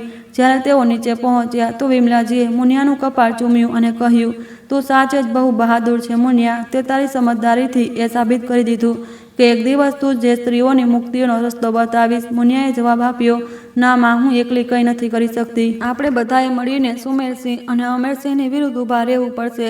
આપણે આપણી જાતને નબળી માની લીધી છે અને તેમને આપણા શોષણની તક મળી ગઈ છે. આપણે સ્ત્રીઓ લક્ષ્મી બનીને આ ઘરોને સંભાળી શકીએ છીએ અને સમય આવ્યે માં દુર્ગા બનીને આ રાક્ષસોનો સંહાર પણ કરી શકીએ છીએ. જેવા સુમેરસિંહના પગલાંનો અવાજ આવ્યો, મુનિયા તરત જ ચૂપ થઈ ગઈ અને તેની સાથે રૂમમાં ચાલી ગઈ. આ બધું દ્રશ્ય મોહિનીને થોડું અજીબ લાગ્યું તો તેણે વિમલાજીને પૂછવાનું વિચાર્યું, પરંતુ એ પહેલાં કે તે કંઈ કહે વિમલાજીએ તેને ઇશારાથી ચૂપ રહેવા કહ્યું અને તેને રૂમમાં લઈ જઈને આરામથી પલંગ પર સુડાવી દીધી. મોહિનીએ આશ્ચર્યથી પૂછ્યું, માજી, આ બધું શું થઈ રહ્યું છે? મને તો લાગ્યું હતું કે મુનિયા બધાની વિરુદ્ધ ઊભી થશે, પણ તેણે તો પોતાને સુમેરસિંહના હવાલે કરી દીધી છે. વિમલાજી થોડી મૂંઝવણમાં બોલ્યા, મને પણ નથી સમજાતું કે મુનિયાના મનમાં શું ચાલી રહ્યું છે, પણ કદાચ તેણે સમજી વિચારીને જ આ કર્યું હશે, નહીંતર તને આટલી આસાનીથી આઝાદી ના મળત. ખબર નહીં તેણે સુમેરસિંહને શું કહ્યું કે તને છોડાવવા માટે તૈયાર થઈ ગયો. ખેર બેટા, હવે આ બધી વાતોને છોડ અને આરામ કર. હું તારા માટે કંઈક જમવાનું લઈને આવું છું. મોહિની આંખો બંધ કરીને પડી રહી. ત્યારે જ અમરસિંહ ગુસ્સાથી આગ બબૂલો થતો રૂમમાં દાખલ થયો. તેણે ગુસ્સામાં વિમલાજીને પૂછ્યું, મુનિયાની આટલી હિંમત, તેણે મોહિનીને મને પૂછ્યા વગર કેવી રીતે બહાર કાઢી? વિમલાજીએ શાંત સ્વરમાં કહ્યું, અમરસિંહ, આ સુમેરસિંહના કહેવા પર થયું છે. જો તને કોઈ સમસ્યા હોય તો જઈને તારા પિતા સાથે વાત કર. અમરસિંહ ચીડાતા બોલ્યો, આ સુમેરસિંહ તો મુનિયાના પ્રેમમાં પાગલ થઈ ગયો છે અને મુનિયા આનો પૂરો ફાયદો ઉઠાવી રહી છે. હવે તેને તેની અસલી ઓકાત બતાવવી પડશે. તેને સમજવું પડશે કે તે મારા પગની ધૂળથી વધારે કંઈ નથી. હું જ્યારે ચાહું ત્યારે તેને કચડી શકું છું. આટલું કહીને તે પોતાના રૂમ તરફ ચાલ્યો ગયો. જ્યારે તેણે રૂમનો દરવાજો બંધ જોયો તો તેને ગુસ્સો વધુ ભડકી ગયો. તે હોલમાં બેસીને સુમેરસિંહની રાહ જોવા લાગ્યો. તેને સુમેરસિંહ પર ગુસ્સો હતો, પરંતુ પોતાનો બધો ક્રોધ તે મુનિયા પર કાઢવા માંગતો હતો. જેવું તેણે સુમેરસિંહને હોલની બહાર જતા જોયો, તેનો ચહેરો પણ એક શેતાની મુસ્કાન ફેલાઈ ગઈ. તે ઝડપથી પોતાના રૂમ તરફ આગળ વધ્યો. અંદર જઈને તેને જોયું કે મુનિયા પોતાના અસ્તવ્યસ્ત કપડાં ઠીક કરી રહી હતી. અમરસિંહે દરવાજો બંધ કર્યો અને તેની તરફ વધ્યો. મુનિયા ચોંકી ગઈ અને ત્યારે જ અમરસિંહે તેને પલંગ પર ધક્કો માર્યો. તેણે મુનિયાના બંને કાંડા પકડી લીધા, જેનાથી તેને દર્દ થવા લાગ્યું.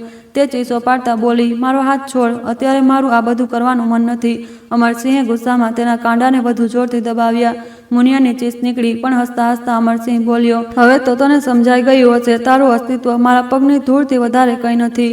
હું જ્યારે ચાહું ત્યારે તને કચડી શકું છું. તે મારા પિતા પર જાદુ કરી રાખ્યો છે, પણ જલ્દી તને બાકીની સ્ત્રીઓની જેમ જમીન પર પછાડી દઈશ. મુનિયાએ અમરસિંહને ધક્કો માર્યો અને તરત જ બેડ પરથી કૂદીને ઊભી થઈ ગઈ. તેણે પાસે પડેલા ટેબલ પર ચપ્પુ ઉઠાવ્યું. તેને લહેરાવતા બોલી, આવો પકડો મને, હમણાં તો બહુ મર્દ બની રહ્યા હતા. અમરસિંહ ગભરાઈને ભાગતા બોલ્યો, તને પછી જોઉં છું મુનિયા. આ દરમિયાન વિમલાજીની દેખરેખ મોહિની હવે પહેલાં કરતાં ઘણી સારી અનુભવી રહી હતી. તેને છેલ્લો મહિનો ચાલી રહ્યો હતો, એટલે મુનિયા પણ તેની પાસે વધારે સમય વિતાવતી હતી. એક દિવસ અચાનક મોહિનીને સખત દુખાવો થવા લાગ્યો. તેને દર્દથી કણસવા લાગી. મુનિયા ગભરાઈ ગઈ અને તરત જ વિમલાજીને બોલાવવા ચાલી ગઈ. તેને ગભરાતા કહ્યું, માં, ખબર નહીં મોહિની દીદીને શું થઈ ગયું છે, તે દર્દથી ચીસો પાડી રહી છે. વિમલાજીએ તેને શાંત કરતા કહ્યું, બેટા ગભરાઈશ નહીં, તેને ડિલિવરીનો સમય આવી ગયો છે, એટલે તેને દુખાવો થઈ રહ્યો છે. હું હમણાં જ દાયણ માને બોલાવું છું. વિમલાજીએ મુનિયાને મોહિની પાસે રોકાવા કહ્યું અને પોતે એક નોકરાણીને દાયણ માને બોલાવવા મોકલી દીધી. પછી તેમણે જરૂરિયાતની વસ્તુઓ એકઠી કરવાનું શરૂ કર્યું અને ભગવાનને પ્રાર્થના કરવા લાગ્યા, એ ભગવાન બધું હેમખેમ રાખજો. આ વખતે મોહિનીને એક દીકરો આપવાની વિનંતી કરી હતી, જેથી તે પણ પોતાના સંતાનને છાતીએ વળગાવી શકે. એક મા પોતે પોતાના બાળકને ગુમાવવાથી મોટું કોઈ દુઃખ નથી હોતું. એટલામાં કજરી આવી અને બોલી, માલકણ દાયણમાં આવી ગયા છે. વિમલાજીએ કહ્યું, તેમને મોહિનીના રૂમમાં લઈ જાઓ, હું પણ હમણાં આવું છું. કજરી દાયણમાને લઈને મોહિની પાસે ગઈ અને તેમની પાછળ પાછળ વિમલાજી પણ પહોંચી ગયા. મુનિયા આ બધું જોઈ રહી હતી, પણ તેનાથી આ બધું સહન નહોતું થઈ રહ્યું, એટલે તે રૂમની બહાર બેસી ગઈ અને પ્રાર્થના કરવા લાગી કે મોહિની અને તેનું બાળક સુરક્ષિત રહે. થોડા સમય પછી કજરી અને દાયણમાં રૂમની બહાર આવ્યા, પણ તેમના ચહેરા પર નિરાશા હતી. તેમને જોઈને મુનિયા ગભરાઈ ગઈ અને તરત બોલી, કજરી દીદી, શું થયું? બધું ઠીક તો છે ને? કજરી ભીની આંખોથી બોલી, વહુરાણી, બંને ઠીક છે.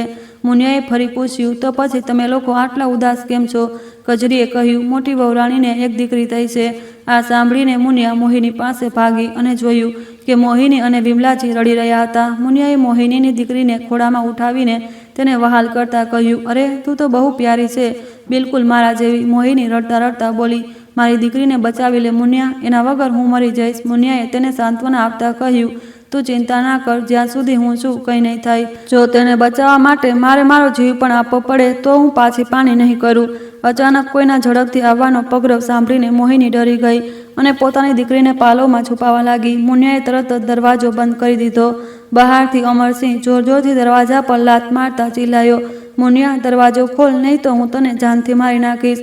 મુનિયાએ ઠંડા અવાજમાં કહ્યું, હું દરવાજો નહીં ખોલું, જે કરવું હોય તે કરી લે. અમરસિંહ બોલ્યો, જો તે દરવાજો ના ખોલ્યો તો હું તેને તોડી નાખીશ. વિમલાજીએ મુનિયાને કહ્યું, દીકરી, દરવાજો ખોલી દે, નહીંતર તે તને પણ મારી નાખશે. પરંતુ મુનિયાએ દ્રઢતાથી કહ્યું, ગમે તે થઈ જાય માજી, હું દરવાજો નહીં ખોલું. અમરસિંહ ગુસ્સાથી બોલ્યો, ઠીક છે, તો પછી હું દરવાજો તોડું છું. અને તેણે પોતાના માણસોને બૂમ પાડી. તેના માણસો લોખંડના હથિયારોથી દરવાજા પર પ્રહાર કરવા લાગ્યા. દરવાજો તૂટવાનો અવાજ સાંભળીને મોહિની અને વિમલાજી ડરી ગયા, પરંતુ મુનિયા મોહિનીની પાસે બેસીને તેને હિંમત આપતી રહી. થોડી જ મિનિટોમાં દરવાજો જમીન પર પડી ચૂક્યો હતો અને અમરસિંહના રૂમમાં ઘૂસી આવ્યો.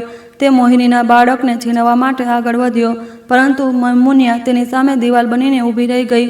અમરસિંહે આગ બબૂલા થઈને તેની દિવાલ તરફ ધકેલી દીધી. મુનિયાનું માથું દિવાલ સાથે અથડાયું અને લોહી વહેવા લાગ્યું. તે બેભાન થઈને ત્યાં જ પડી ગઈ. વિમલાજીએ પાણી છાંટીને તેને ભાનમાં લાવવાની કોશિશ કરી. એ જ સમયે અમરસિંહે મોકાનો ફાયદો ઉઠાવીને મોહિનીના હાથમાંથી બાળકી છીનવી લીધી અને જવા લાગ્યો. મોહિનીએ હિંમત ભેગી કરી અને અમરસિંહના ખભે લટકતી બંદૂક ઉઠાવીને તેના પર તાકી દીધી. તે ચિલ્લાઈ, મારી દીકરીને છોડી દે, નહીંતર હું તને જાનથી મારી નાખીશ. અમરસિંહ હસતા હસતા બોલ્યો, તું મને ગોળી મારીશ? બંદૂક ચલાવતા આવડે પણ છે તને? મોહિનીએ કંઈ પણ કહ્યા વગર બંદૂકનો ઘોડો દબાવી દીધો. ગોળી સીધી અમરસિંહના ખભામાં વાગી. તેણે ગુસ્સામાં બાળકીને જમીન પર પછાડી દીધી અને પોતાના માણસોને બોલાવીને કહ્યું, માં અને દીકરી બંનેને ખતમ કરી દો. પછી તેણે મોહિની પર 2 ગાડીઓ ચલાવી દીધી અને જેનાથી મોહિની લોહી લુહાણ થઈને પલંગ પર ઢળી પડી. અમરસિંહે પોતાના માણસોને કહ્યું, બંનેને અહીંથી લઈ જઈને દાટી દો. વિમલાજી હાથ જોડીને વિનંતી કરવા લાગ્યા, અમર, આવું ના કર, કમસે કમ બાળકીને મને આપી દે. અમરસિંહ હસતા હસતા બોલ્યો, હમણાં જ આપું છું. અને તેને બાળકીને છાતીમાં એક ગોળી છોડી દીધી. તેના માણસોએ મોહિની અને તેને બાળકીની લાશો ઉઠાવી લીધી અને ત્યાંથી ચાલ્યા ગયા. વિમલાજી મુનિયાને ઉઠાવવાની કોશિશ કરતા રહ્યા, પણ જ્યારે કોઈ ફાયદો ના થયો તો તેમણે કજરીની મદદથી મુનિયાને તેના રૂમમાં પહોંચાડી અને ડૉક્ટરને બોલાવ્યા. થોડી વારમાં ડૉક્ટર આવ્યા. તેણે મુનિયાની તપાસ કરી અને તેને એક ઇન્જેક્શન લગાવ્યું. થોડી વાર પછી મુનિયાને ભાન આવ્યું. તે ચીસો પાડતા બોલી, મોહિની દીદી અને તેમની દીકરી ક્યાં છે? ડૉક્ટરે તેને શાંત કરવાની કોશિશ કરતાં કહ્યું, શાંત થઈ જાઓ, આટલો તણાવ લેવો તમારા માટે ઠીક નથી. તમે મા બનવાના છો. મુનિયાએ ચોંકીને કહ્યું, શું? ડૉક્ટરે કહ્યું, હા. હવે તમારે તમારું ધ્યાન સારી રીતે રાખવું પડશે. પછી તેણે વિમલાજીને કેટલીક દવાઓ આપી અને ચાલ્યો ગયો. ડૉક્ટર જે વાતો સમજાવીને ચાલ્યો ગયો એના પછી મુનિયા વિમલાજીને પૂછવા લાગી, માં, મોહિની દીદી અને તેમની દીકરી કેવા છે અને હું અહીં કેવી રીતે આવી ગઈ? વિમલાજીએ માથું ઝુકાવતા કહ્યું, તું હવે તારી ચિંતા કર, બીજાની નહીં. મુનિયા ગભરાતા બોલી, માં, સાચું સાચું કહો, બધું ઠીક તો છે ને? વિમલાજી આંસુ વહાવતા બોલ્યા, કંઈ પણ ઠીક નથી દીકરી. અમારે મોહિની અને તેની બાળકીને મારી નાખ્યા. તેમની લાશો ઉઠાવી લેવામાં આવી. મુનિયા આંસુઓ સાથે બોલી, તમે જૂઠું બોલી રહ્યા છો માજી, આવું કંઈ ના થઈ શકે. મેં મોહિની દીદીને વચન આપ્યું હતું કે હું તેમની બાળકીને બચાવીશ. વિમલાજીએ મુનિયાને પોતાની બાહોમાં ભરતા કહ્યું, રડીશ નહીં મારી દીકરી, તારે ખુશ થવું જોઈએ કે મોહિની અને તેની બાળકીને આ નરકમાંથી મુક્તિ મળી ગઈ છે. હવે તેઓ આ હવેલીની અંદર પળ તડપવા મારથી મુક્ત થઈ ગઈ છે. મુનિયાને પટાવીને સુવડાવવા પછી વિમલાજી પોતાના વિચારોમાં ખોવાઈ ગયા. જ્યારથી મુનિયા આ હવેલીમાં આવી છે ત્યારથી કેટલીય સ્ત્રીઓ જુલમનો શિકાર બની છે, કેટલીએ પોતાનો જીવ ગુમાવ્યો છે અને મોહિની સાથે જે થયું તે સૌથી ભયાનક હતું. મુનિયાને પોતાની જાત પર શરમ આવી રહી હતી, કારણ કે એક બાજુ મુનિયા હતી જે મોહિની માટે પોતાનો જીવ આપવા તૈયાર હતી અને બીજી બાજુ વિમલાજી હતા જે બધું એક પથ્થરની જેમ જોતા રહ્યા. સુમેરસિંહનો અવાજ સાંભળીને તેઓ પોતાના વિચારોમાંથી બહાર આવ્યા અને તેણે રૂમમાંથી બહાર જવાનો ઇશારો કર્યો. વિમલાજીએ કહ્યું, મુનિયાની તબિયત ઠીક નથી, તે ગર્ભવતી છે, તેને આરામ કરવા દો. સુમેરસિંહે ઉત્તર આપ્યો, શું તે પહેલી સ્ત્રી છે જે ગર્ભવતી છે? આ ઘરમાં દરેક સ્ત્રી સાથે આ જ બધું થયું છે અને થતું રહેશે. જો તું આમાં દખલ દઈશ તો બહુ ખરાબ થશે. જા અહીંથી. વિમલાજીએ એકવાર મુનિયાને જોઈ અને પછી રૂમથી બહાર ચાલી ગઈ. સુમેરસિંહે દરવાજો બંધ કર્યો અને મુનિયાની પાસે આવીને બેસી ગયો. મુનિયાની ઊંઘ ઉડી ગઈ.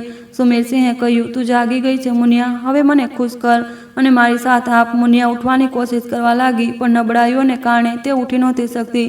તેણે કહ્યું, આજે મારી તબિયત ઠીક નથી, મને બહુ નબળાઈ લાગી રહી છે. સુમેરસિંહે કહ્યું, તો શું થયું? જો નબળાઈ લાગી રહી છે તો સૂતી રહે. સુમેરસિંહના ગયા પછી મુનિયા રડવા લાગી. આજે તે મોહિનીની જેમ બેબસ અનુભવી રહી હતી. ગર્ભવતી હોવું તે કોઈ સજાથી ઓછું નહોતું. બાળક ગર્ભમાં આવ્યા પછી શરીરમાં ઘણા બદલાવો આવે છે. ક્યારેક અચાનક ઉબકા આવે છે તો ક્યારેક થાક અનુભવાય છે, પણ અહીં આ બધી વસ્તુઓની કોઈ કદર નહોતી.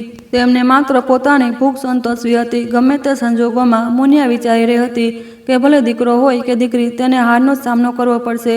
જો દીકરો થયો તો તે પણ આ લોકોની જેમ બની જશે અને સ્ત્રીઓ પર અત્યાચાર કરશે, અને જો દીકરી થઈ તો તેને મારી નાખવામાં આવશે. આજ બધું વિચારતા તેનો સમય પસાર થઈ રહ્યો હતો. મુનિયા જે પહેલાં બહાદુરીનું પ્રતીક હતી તે હવે ખોવાયેલી સી લાગી રહી હતી. તેની જગ્યાએ ખામોશી લઈ લીધી હતી કે દરેક પળે એક ભયના ઓછાયામાં જીવી રહી હતી.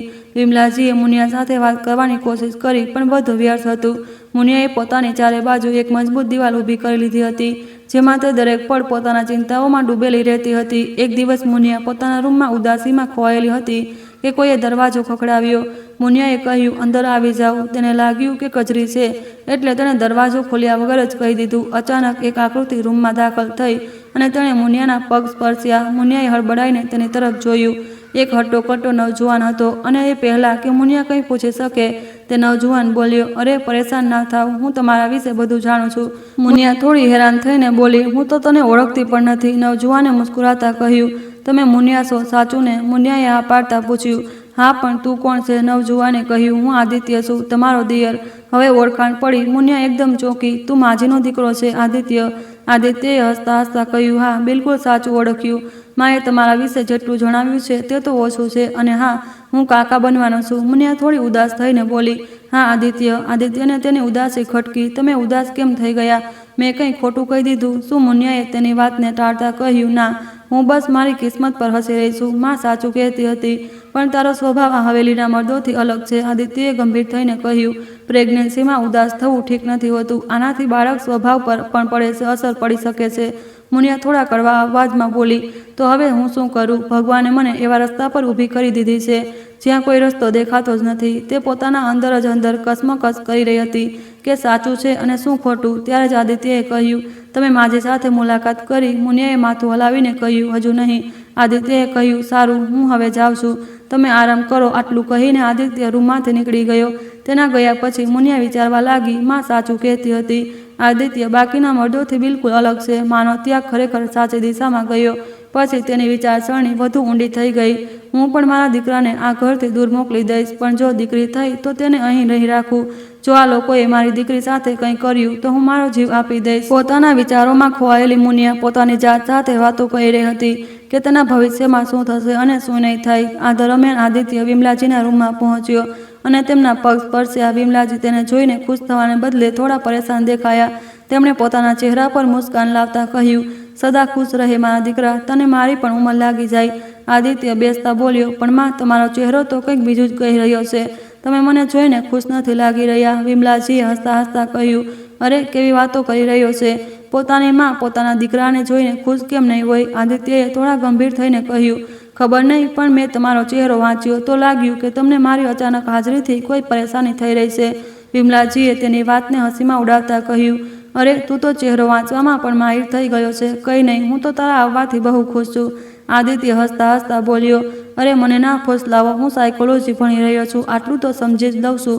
આમ તો કહેવા નથી માગતો તો કંઈ વાંધો નહીં, હું પોતે જ શોધી કાઢીશ. આમ પણ હું પૂરા 2 મહિના તમારી સાથે વિતાવા આવ્યો છું. વિમલાજી ચોંકીને બોલ્યા, 2 મહિના? પણ તારા ભણતરનું શું થશે બેટા?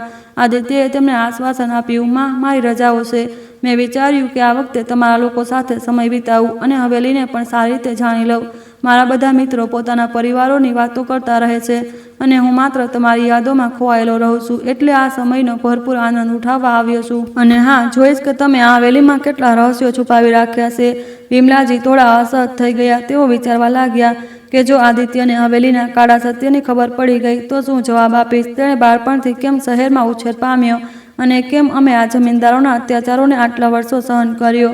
હવે તે કયા કયા લોકો સાથે એકલો ટકરાશે? આદિત્યએ પોતાની માને વિચારોમાં ખોવાયેલા જોયા તો હસતા હસતા બોલ્યા, અરે માં, હું તો બસ મજાક કરી રહ્યો હતો.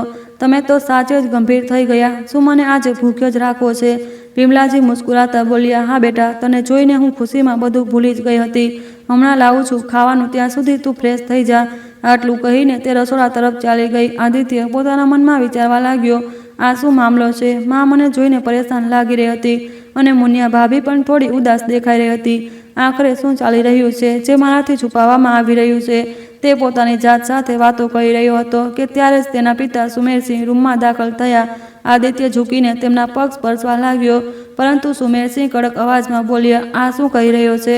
તું મારું લોહી છે, કોઈના પગે પડવું તારા લાયક નથી. હા, હાથ બંદૂક ઉપાડવા માટે બન્યા છે, પગે પડવા માટે નહીં. આદિત્ય કંઈ સમજી ના શક્યો, પણ તે કંઈ કહેવાની હિંમત પણ ના કરી શક્યો. એટલામાં વિમલાજી ખાવાનું લઈને આવી ગયા. સુમેરસિંહને જોતા જ તેમના ચહેરાનો રંગ ઉડી ગયો અને આ આદિત્યને સાફ જોઈ લીધું, પણ તે અજાણ બનીને બધું જોતો રહ્યો. સુમેરસિંહ ગુસ્સાથી બોલ્યા, તારા કારણે મારો દીકરો આવો થઈ ગયો છે. કોઈની સામે ઝૂકવું એ આપણા લોહીની વિરુદ્ધ છે અને આ પગે પડી રહ્યો છે. કોઈ વાંધો નહીં, આને અમે અમારા જેવો બનાવી દઈશું. વિમલાજી કંઈક કહેવા ગયા પણ સુમેરસિંહ રૂમની બહાર નીકળી ગયો. આદિત્યએ માને પૂછ્યું, માં, આ બધું પાપા શું બોલી રહ્યા હતા? મોટાઓના પગે પડવું એ ઇજ્જતની વાત હોય છે, પછી તેઓ આવું કેમ કહી રહ્યા છે? વિમલાજી મુસ્કુરાતા બોલ્યા, બેટા, તારા પપ્પા ક્યારેય ગામની બહાર નથી ગયા. તેમની વિચારસરણી ત્યાંની છે. ધીરે ધીરે તેમને સમજાશે કે તું સાચો છે અને તેઓ ખોટા છે. હવે આ બધી વાતોને છોડ અને જમી લે. વિમલાજી પોતાના હાથે તેને કોળીઓ ખવડાવવા લાગ્યા. દિવસો વીતી રહ્યા હતા પણ આદિત્યને કંઈક અજીબ લાગવા માંડ્યું હતું. મુનિયા ભાભી પ્રત્યે તેનો લગાવ વધી રહ્યો હતો, જે તેને ખોટું લાગતું હતું. તે જાણતો હતો કે આ સાચું નથી, એટલે તે બંને એટલું મુનિયાથી દૂર રહેવાની કોશિશ કરવા લાગ્યો. એક દિવસ તે એમ જ હવેલીમાં ફરી રહ્યો હતો ત્યારે તેણે જોયું કે સુમેરસિંહ મુનિયા ભાભીના રૂમ તરફ જઈ રહ્યા હતા. આદિત્યએ પહેલાં વિચાર્યું કે તે કોઈ કામથી ગયા હશે, પણ જ્યારે ઘણીવાર સુધી તેઓ બહાર ન આવ્યા તો આદિત્યને ચિંતા થવા લાગી. તે મુનિયાના રૂમ તરફ આગળ વધ્યો અને જોયું કે રૂમનો દરવાજો બંધ છે અને અંદરથી ધીમા અવાજો આવી રહ્યા છે. તેને સમજાતું નહોતું કે એવું કયું કામ હોઈ શકે જે પાપા અને મુનિયા ભાભી બંધ રૂમમાં કરી રહ્યા છે. આદિત્ય સીધો મા પાસે ગયો, જે પોતાના રૂમમાં બેઠી વાળ ઉડાવી રહી હતી. માં, મારે તમારી સાથે કંઈક વાત કરવી છે, આદિત્ય બોલ્યો. વિમલાજી વાળ છોડીને તેની તરફ પડ્યા અને દીકરાના ચહેરાની ગંભીરતા જોઈને ચોંકી ગયા. પછી પોતાની જાતને સંયમિત કરતા બોલ્યા, પહેલા બેસી જા બેટા, પછી પૂછ શું પૂછવું છે. આદિત્ય તેમની બાજુમાં બેસી ગયો અને બોલ્યો, માં, આજે મેં જે જોયું તેના પર મને વિશ્વાસ નથી થઈ રહ્યો, એટલે તમને કંઈક પૂછવા માંગુ છું. વિમલાજી ગંભીરતાથી બોલ્યા, પૂછ બેટા, શું વાત છે. આદિત્યએ ધીમેથી કહ્યું, માં, મેં પાપાને મુનિયા ભાભીના રૂમમાં જતા જોયા અને તેમણે દરવાજો બંધ કરી લીધો. એવું કયું કામ છે જે પાપા દરવાજો બંધ કરીને કરે છે. વિમલાજીએ એક ઊંડો શ્વાસ લઈને કહ્યું, બેટા, તું ગેરસમજમાં છે, એવું કંઈ નથી. આદિત્યએ કહ્યું, ઠીક છે માં, આ જ વાતને સાફ સાફ કહો. તેણે વિમલાજીનો હાથ પોતાના માથા પર રાખીને કહ્યું, કૃપા કરીને મારા માથા પર હાથ રાખીને સાચે સાચું કહો. વિમલાજીએ કહ્યું, તું નકામી વાતોમાં કેમ આવી રહ્યો છે. આદિત્યએ ઉત્તર આપ્યો, આજે તમે મને ફોસલાવી નહીં શકો માં, મને તમારી કસમ છે કે બધું સાચે સાચું કહો. મજબૂરીમાં વિમલાજીએ આદિત્યને બધી સચ્ચાઈ જણાવી દીધી. આદિત્યએ બધું સાંભળીને ક્રોધિત થઈને કહ્યું, મુનિયા ભાભી સાથે આટલું બધું થઈ રહ્યું છે અને તમે મૌન છો. વિમલાજીએ બેબસીથી કહ્યું, બેટા, આપણે ચૂપ રહેવા સિવાય બીજું કરી પણ શું શકીએ છીએ. મોહિનીએ આનો વિરોધ કર્યો તો તેને મોતના ઘાટ ઉતારી દેવામાં આવી. તારા ભાઈને પણ આમનાથી અંતર જાળવી રાખ્યું છે, કારણ કે પોલીસ પણ આમની ચમચાગીરી કરે છે. આદિત્યએ નિશ્ચય કર્યો, હું મુનિયા ભાભીને આ બધામાંથી મુક્ત કરીને જ રહીશ, ભલે આના માટે મારે મારો જીવ દાવ પર લગાવવો પડે. વિમલાજીએ જવાબ આપ્યો, પણ તું મુનિયાને આઝાદ કરીને કરીશ શું? તે એક બાળકની માં છે, તેને કોણ અપનાવશે, કારણ કે તે બાળકને જન્મ આપવાની છે. આદિત્યએ કહ્યું, હું મુનિયાના બાળકને મારું નામ આપીશ. માં, મેં તેમને પહેલીવાર જોતા જ પસંદ કર્યા છે. દિલ ચાહતું હતું કે બસ તેમને જોતા જ રહું. ઉંમરભર પણ મોટા ભાઈની પત્ની હોવાના નાતે વિચારને લીધે મેં મારા અરમાનોને દિલમાં જ દબાવી દીધા. હવે સચ્ચાઈ જાણ્યા પછી મને તેમને પોતાના બનાવતા કોઈ નથી રોકી શકતું. વિમલાજીએ આદિત્યનો હાથ પોતાના ખભા પર રાખીને કહ્યું, બેટા, તું મારી કસમ ખાઈને જે પણ વિચારી રહ્યો છે તેના પર અમલ કરતા પહેલા વિચારી લે. આ લોકો પોતાની જૂઠી શાન માટે તને પણ મારવાથી પાછળ નહીં હટે. મોહિની પરણિત હતી, તેના વિશે વિચારવું પણ ગુનો છે. આદિત્યએ નિરાશાથી કહ્યું, તને કસમ આપી છે માં, એટલે હું નહીં તોડું, પણ તમારી પાસેથી આટલી સ્વાર્થ વૃત્તિની આશા નહોતી. તમે આટલા સ્વાર્થી કેવી રીતે હોઈ શકો છો. આદિત્યએ માની આપેલી કસમને કારણે મુનિયાથી વધુ દૂર રહેવાનું શરૂ કરી દીધું. જોકે તેના દિલમાં મુનિયા પ્રત્યે પ્રેમ અને સહાનુભૂતિ વધતી હતી. ભલે મુનિયા જીભથી કંઈ ના કહેતી હોય, પણ તેની આંખો દરેક દર્દ બયાન કરી દેતી હતી. એક દિવસ મુનિયા પોતાના રૂમમાં બેસીને કોઈ પુસ્તક વાંચી રહી હતી. વિમલાજી તેની પાસે બેસીને તેને જોવા લાગ્યા અને પૂછ્યું, મુનિયા, તું આટલી ગહેરાઈથી શું જોઈ રહી છે. વિમલાજીએ કહ્યું, કંઈ નહીં, બસ તને જોઈને મારો વીતેલો કાલ યાદ આવી જાય છે. એક વાત પૂછું? મુનિયાએ કહ્યું, હા પૂછો. વિમલાજીએ પૂછ્યું, જો આદિત્ય જેવો કોઈ છોકરો તને પ્રેમ કરે છે અને તને આ નરકમાંથી આઝાદ કરીને તારી સાથે એક નવી જિંદગી વિતાવવા માગે છે, તો શું તું તેની સાથે નવી જિંદગીની શરૂઆત કરવા માગીશ?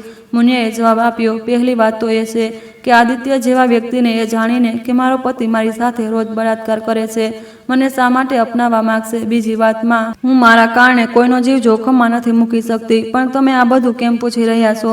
વિમલાજીએ કહ્યું, બસ એમ જ બેટા. સારું, એ બતાવ, કયું પુસ્તક વાંચી રહી છે? મુનિયાએ ઉદાસીથી કહ્યું, ગીતા વાંચી રહી છું માજી.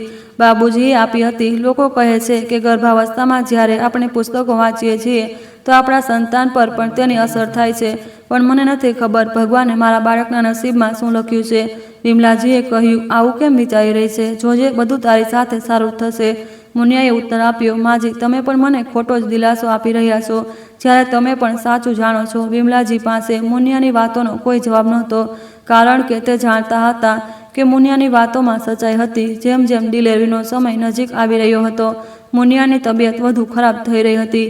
એક દિવસ મુનિયા સખત દુખાવાથી કણસી રહી હતી અને વિમલાજી તેના પેટ પર ગરમ પાણીના પોતાથી શેક કરી રહ્યા હતા. આ દરમિયાન સુમેરસિંહ પણ રૂમમાં દાખલ થયો. વિમલાજીએ તેને જોઈને કહ્યું, મુનિયાનો છેલ્લો મહિનો ચાલી રહ્યો છે અને તેને બહુ દુખાવો થઈ રહ્યો છે, તેને આરામ કરવા દો. સુમેરસિંહે જવાબ આપ્યો, તમે જણાવશો મને શું કરવું જોઈએ અને શું નહીં.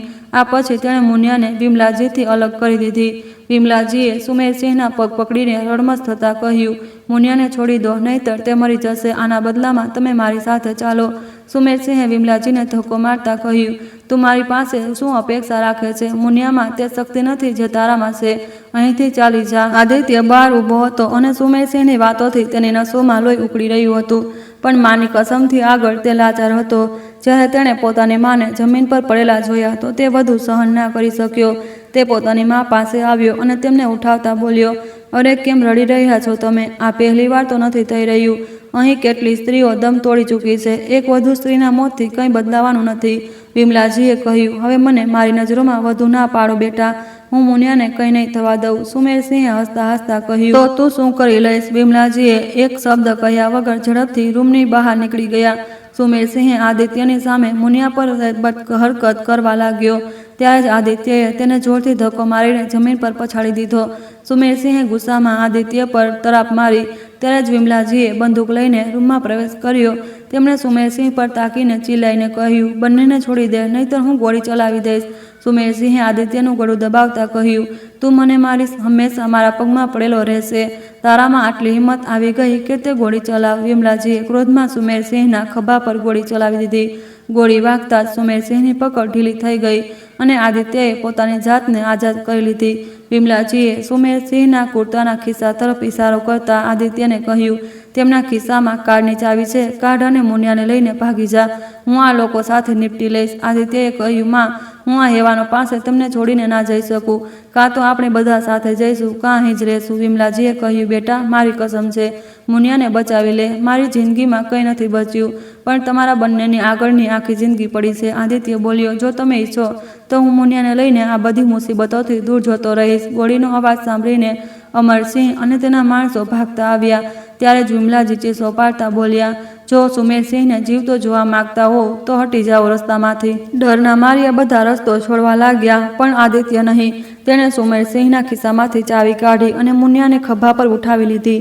એ જ વખતે વિમલાજી સુમેરસિંહ પર બંદૂક તાકીને રૂમની બહાર નીકળવા લાગ્યા. આદિત્ય તેમની પાછળ પાછળ બહાર આવ્યો. જ્યારે તેઓ ઘરની બહાર પહોંચ્યા તો સુમેરસિંહના મોતના ડર નથી. કોઈને તેમને રોકવાની હિંમત ના કરી. આદિત્યએ મુનિયાને કારની પાછળની સીટ પર બેસાડી અને પોતે કાર ચાલુ કરીને હવેલીમાંથી નીકળી ગયો. સુમેરસિંહ પોતાના માણસો પર ગુસ્સાથી ચિલ્લાયો, આ औरत કંઈ નથી કરી શકતી. જાઓ અને તેમનો પીછો કરો, તેમને મારી નાખો. વિમલાજીએ ધમકી આપી, જો કોઈ પણ આગળ વધ્યું તો તમારો માલિક પોતાના જીવ ગુમાવશે. સુમેરસિંહના માણસોએ જેવા જ આગળ કદમ વધાર્યા, વિમલાજીએ બે ગોળીઓ સુમેરસિંહની છાતીમાં ઉતારી દીધી. સુમેરસિંહ જમીન પર ઢળી પડ્યો અને કોઈની હિંમત ના થઈ કે વિમલાજીનો સામનો કરે. જ્યારે વિમલાજીને લાગ્યું કે આદિત્ય દૂર જઈ ચૂક્યો છે તો તેઓ ત્યાં જમીન પર બેસી ગયા. અમરસિંહે કહ્યું, આજે તે જે કર્યું તેના માટે તને ગોળી મારી દેવી જોઈતી હતી, પણ તે સુમેરને મારીને મારું કામ આસાન કરી દીધું, એટલે તને મોત આપવાની જગ્યાએ કેદમાં રાખીશ. તેણે પોતાના માણસોને આદેશ આપ્યો કે વિમલાજીને સ્ટોરરૂમમાં બંધ કરી દો અને 2 દિવસ સુધી ભૂખ્યા તરસ્યા રાખો. 2 માણસોએ વિમલાજીને ઉઠાવ્યા અને તેમને સ્ટોરરૂમમાં બંધ કરી દીધા. પણ વિમલાજીને હવે સંતોષ હતો, કારણ કે મુનિયા આ નરકમાંથી હંમેશ માટે આઝાદ થઈ ગઈ હતી. બીજી બાજુ મુનિયાની તબિયત વધુ બગડવા લાગી. આદિત્ય તેને હોસ્પિટલ લઈ ગયો. ડોક્ટરે તપાસ કરી કહ્યું, તમારી પત્નીનું બીપી બહુ હાઈ છે, તે બહુ તણાવમાં છે. જો હાલત ના સુધરી તો અમારે ઓપરેશન કરીને બાળકને બહાર કાઢવું પડશે, નહીંતર માં અને બાળક બંનેનો જીવને ખતરો થઈ શકે છે. આદિત્યએ હાથ જોડીને કહ્યું, ડોક્ટર સાહેબ, ગમે તેમ કરીને મારી પત્ની અને બાળકને બચાવી લો. ડોક્ટરે કહ્યું, ચિંતા ના કરો, અમે પૂરી કોશિશ કરીશું. આખી રાત મુનિયા ડોક્ટરની દેખરેખ હેઠળ રહી અને બીજે દિવસે તેણે એક પ્યારી ઢીંગલી જેવી બાળકીને જન્મ આપ્યો. જ્યારે મુનિયાએ પોતાની બાળકીને ખોળામાં લીધી તો તેની આંખોમાંથી આંસુ છલકાઈ ગયા. આદિત્યએ મુનિયાના આંસુ લૂંટતા કહ્યું, બહુ આંસુ વહાવી લીધા તે, હવે નહીં, હવે તું હસ. મુનિયા મુસ્કુરાતા બોલી, આટલી મહેરબાની કેમ? આદિત્ય હસતા હસતા બોલ્યો, ડોક્ટરે કહ્યું કે તું અને આપણી દીકરી બિલકુલ ઠીક છો, આટલું પૂરતું છે. મુનિયા નાટક કરતા બોલી, ના, હું નથી સમજી. આદિત્ય ત્યાં જ ઘૂંટણીએ બેસી ગયો અને પોતાની વીંટી મુનિયા તરફ લંબાવતા બોલ્યો, શું તું મારી અર્ધાંગીની બનીશ? મુનિયાએ નજરો ઝુકાવીને વીંટી લઈને કહ્યું, હા. આદિત્યએ તેને ગળે લગાવી લીધી અને બંનેએ મંદિરમાં જઈને લગ્ન કરી લીધા. તેમની પરણી જિંદગી બહુ ખુશાલ હતી. મુનિયાએ આદિત્યના બાળકને જન્મ આપ્યો અને તેમની ખુશીઓ બમણી થઈ ગઈ. સમય વીતતો ગયો અને હવે તેમના લગ્નને 6 વર્ષ થઈ ચૂક્યા હતા. બધું બરાબર ચાલી રહ્યું હતું, પણ મુનિયાને એક અપરાધ ભાવ પરેશાન કરતો રહેતો હતો. અવારનવાર રાત્રે તેને સ્ત્રીઓની ચીસો સંભળાતી અને વિમલાજીનો અવાજ સંભળાતો, જે કહેતા હતા, તું જ આ સ્ત્રીઓને બચાવીશ. એક રાત્રે મુનિયાએ આદિત્યને કહ્યું, આદિત્ય, મારે ગામ જવું છે. ખબર નહીં મા સાથે શું થયું હશે, અને સુમેરસિંહ અને અમરસિંહે કેટલી સ્ત્રીઓની જિંદગી બરબાદ કરી દીધી હશે. મારાથી હવે વધુ સહન નથી થતું. મારે ગામ જઈને તેમને સજા અપાવી છે. આદિત્યએ કહ્યું, તું ક્યાંય નહીં જાય. આપણા બાળકો વિશે વિચાર. જો તને કંઈ થઈ ગયું તો હું આમને એકલો કેવી રીતે સંભાળીશ? મુનિયાએ આદિત્યની સામે હાથ જોડતા કહ્યું, પ્લીઝ મને જવા દો. હું મારી રક્ષા પોતે કરી શકું છું. આપણા દેશમાં કેટલીય વીરાંગનાઓ જન્મી છે અને જો તેઓ દેશ વિશે ના વિચારત, જ્યારે તેઓ પોતાના વિશે વિચારત, તો શું આજે તેમનું નામ પણ હોત? તેણે પોતાના વિશે બહુ વિચારી લીધું હતું અને બહુ જીવી લીધું હતું. હવે તેણે દોષિતોને સજા આપવી હતી. આદિત્યએ કહ્યું, જો તે ફેસલો કરી લીધો છે તો હું તને નહીં રોકું, પણ એ બતાવ તું તેમને સજા કેવી રીતે અપાવીશ. મુનિયાએ કહ્યું, આના વિશે હજુ વિચાર્યું નથી. આદિત્યએ સૂચન આપ્યું, તું ગામ જઈશ જરૂર, પણ સાચી યોજના સાથે. હું કંઈક વિચારું છું. થોડી વાર પછી મુનિયાએ કહ્યું, મને સજા અપાવવાનો ઉપાય મળી ગયો છે. હું હવેલીની આસપાસના બધા ગામોને જોઈશ અને એ પરિવારો વિશે જાણીશ જેમણે પોતાની દીકરીઓના લગ્ન હવેલીમાં કર્યા છે. આદિત્યએ કહ્યું, તું એકલી નહીં જાય, આમાં ખતરો થઈ શકે છે. મારો એક ભરોસાપાત્ર સાથી છે, તું તેની સાથે જઈશ અને હવેલીની પાસેવાળા ગામમાં તેની પત્ની બનીને રહીશ. અને એક વાત યાદ રાખજે, હંમેશા ઘૂંટણમાં રહીશ જેથી કોઈ તને ઓળખી ના શકે. મુનિયાએ કહ્યું, હા આ ઠીક રહેશે, પણ પહેલાં આપણે એ કોલેજમાં જવું જોઈએ જ્યાં મોહિની દીદી અમરને મળી હતી. ત્યાંથી આપણને મોહિની દીદીનું સરનામું મળી જશે. આદિત્યએ કહ્યું, હા તે સાચું વિચાર્યું. મને ખબર છે અમરસિંહ કઈ કોલેજમાં ભણતો હતો. આપણે એક દિવસ ત્યાં પહોંચી જઈશું. મુનિયાએ પૂછ્યું, તો પછી વાર છે નહીં, આજે જ આપણે નીકળીએ છીએ. હું બાળકોને તૈયાર કરી લઉં છું. આદિત્યએ કહ્યું, હું મારા મિત્રને ફોન કરી લઉં જેની સાથે તું ગામમાં જઈશ. આટલું કહીને આદિત્યએ લેન્ડલાઇનથી કોઈ નંબર પર કોલ કર્યો. બીજી તરફથી અવાજ આવ્યો અને તે વ્યક્તિ આવવા માટે તૈયાર થઈ ગયો. અડધા કલાક પછી બેલ વાગી અને મુનિયાએ દરવાજો ખોલ્યો. દરવાજા પર ઊભેલા વ્યક્તિએ મુનિયાને નમસ્તે કર્યું અને અંદર આવી ગયો. આદિત્યએ તેને જોઈને કહ્યું, થેન્ક યુ સો મચ પ્રકાશ. હવે મારી પૂરી વાત સાંભળી લે, પછી તું કોઈ નિર્ણય લેજે. આદિત્યએ તેને પૂરી કહાની સંભળાવી અને કહ્યું, આ કામ માટે હું તને 50,000 રૂપિયા આપીશ. પ્રકાશે 1 કલાક વિચાર્યા પછી કહ્યું, ભાઈ હું ભાભી સાથે જવા તૈયાર છું, પણ મારી પણ એક શરત છે. હું આના બદલામાં કંઈ નહીં લઉં. ભાભી આટલું પુણ્યનું કામ કરી રહ્યા છે, પણ મને થોડું પુણ્ય કમાવા દો. જો હું ત્યાંથી જીવતો પાછા ના ફરું તો મારા પરિવારનું ધ્યાન રાખજો. આદિત્યએ કહ્યું, પ્રકાશ આવું ના બોલ, તમારા બંનેમાંથી કોઈને પણ કંઈ નહીં થાય. જો બાળકોને ત્યાં ખતરો ના હોત તો હું ખુદ તારી સાથે ચાલત અને તને એકલો ના છોડત. આદિત્યએ પછી એક કાર બુક કરી અને બધા લોકો ચાલી નીકળ્યા. બીજે દિવસે બપોર સુધીમાં તેઓ મોહિનીના શહેરમાં કોલેજ પહોંચી ગયા. આદિત્યએ કોલેજના આચાર્ય પાસેથી મોહિનીનું સરનામું મેળવવાની પૂરી કોશિશ કરી, પણ તેઓ તૈયાર ના થયા. પછી મુનિયાએ આચાર્યને જણાવ્યું કે મોહિની અને તેની બાળકી સાથે શું થયું હતું. આ સાંભળીને આચાર્ય બહુ દુઃખી થયા અને તેમણે મોહિનીનું સરનામું આપવા માટે હા પાડી દીધી. સરનામું લઈને તેઓ મોહિનીના ઘર સુધી પહોંચી ગયા.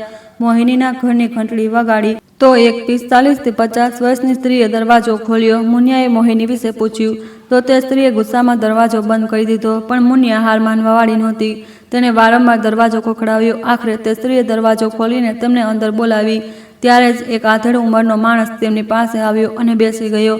મુનિયાએ પહેલા બંનેને પ્રણામ કર્યા અને પછી મોહિની વિશે જણાવ્યું. આ સાંભળીને સ્ત્રી અને પુરુષ જમીન પર બેસીને રડવા લાગ્યા. મુનિયા અને આદિત્યએ તેમને હિંમત આપી અને અમરસિંહ વિરુદ્ધ જુબાની આપવા માટે તૈયાર કરી લીધા. પછી તેઓ ત્યાંથી નીકળી ગયા. મુનિયા આદિત્ય અને પોતાના બાળકોને આખરી વાર ગળે મળીને પ્રકાશ સાથે પોતાની ખતરનાક સફર પર નીકળી પડી. મુનિયાએ ગામની સ્ત્રીઓની જેમ કપડાં પહેર્યા હતા અને પ્રકાશ સાથે બસમાં બેસી ગઈ. બસ ગામથી થોડી મિનિટો જ અંતરે હતી. ત્યારે જ મુનિયાએ ગરદન સુધી લાંબો ઘૂંટો કાઢી લીધો જેથી કોઈ તેને ઓળખી ના શકે. જેવી બસ ઊભી રહી, પ્રકાશ અને મુનિયા પોતાનો સામાન લઈને ઉતર્યા. તેમને સમજાતું નહોતું કે ક્યાં જવું, કારણ કે રાત જલ્દી થવાની હતી. તેઓ ગામની અંદર ચાલ્યા ગયા. મુનિયાને આશા હતી કે કોઈને કોઈ તેમને આશરો જરૂર આપશે, કારણ કે ગામના લોકો મોટા દિલવાળા હોય છે. પણ દરેક ઘરનો દરવાજો ખખડાવવા છતાં તેમને નિરાશા જ મળી. અંતે તેઓ બંને ઘાસના ઢગલા પાસે બેસી ગયા. ત્યારે જ એક ઘરડી સ્ત્રીએ તેમને જોયા અને પૂછ્યું, કોણ છો તમે લોકો અને આ રાતમાં અહીં શું કરી રહ્યા છો? મુનિયાએ કહ્યું, અમે પાસેના ગામમાં રહીએ છીએ. આ મારા પતિ છે જે શહેરમાં કામ કરે છે, પણ માલિકે તેને કામ પરથી કાઢી મૂક્યા. 2 દિવસથી જમવાનું મળવાનું કોઈ ઠેકાણું નહોતું. એક વ્યક્તિએ અમને જણાવ્યું કે સુમેરસિંહને ત્યાં અમને કામ મળી શકે છે. અમે વાસણ, ઝાડુ, પોતા બધું કરી શકીએ છીએ. એક વૃદ્ધ સ્ત્રીએ કહ્યું, અત્યારે રાત બહુ થઈ ચૂકી છે. અમારું ઘર પાસે છે. તમે બંને ત્યાં ચાલો. આપણે કાલે જોઈશું કે તમને કામ કેવી રીતે અપાવું. મુનિયાએ કહ્યું, ઠીક છે દાદી. વૃદ્ધાએ મુસ્કુરાતા કહ્યું, હા, અમારી દીકરી મુનિયા અને પ્રકાશને પોતાના ઘરે લઈ આવી અને તેમને માટે જમવાનું પીરસ્યું.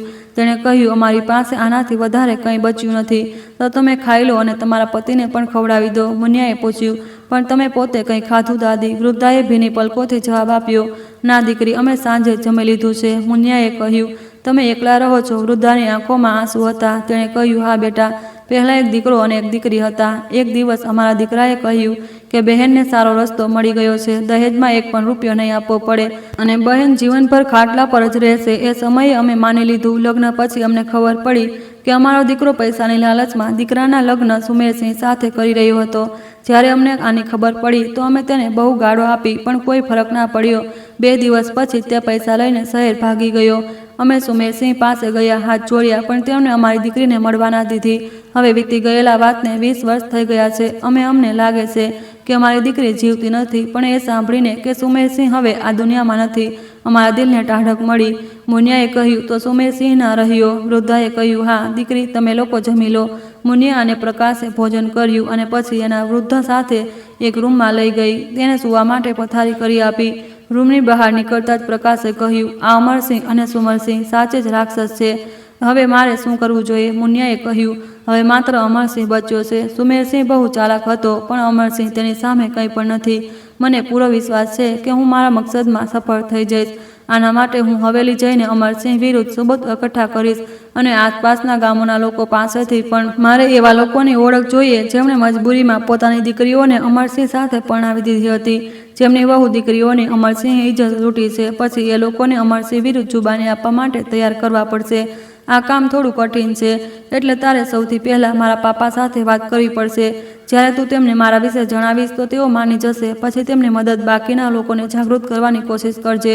આમાં થોડો સમય લાગશે, એટલે ધીરજથી કામ લેવું પડશે. મુનિયાએ કહ્યું. પ્રકાશે જવાબ આપ્યો, મુનિયા, હું આના માટે પૂરી રીતે તૈયાર છું.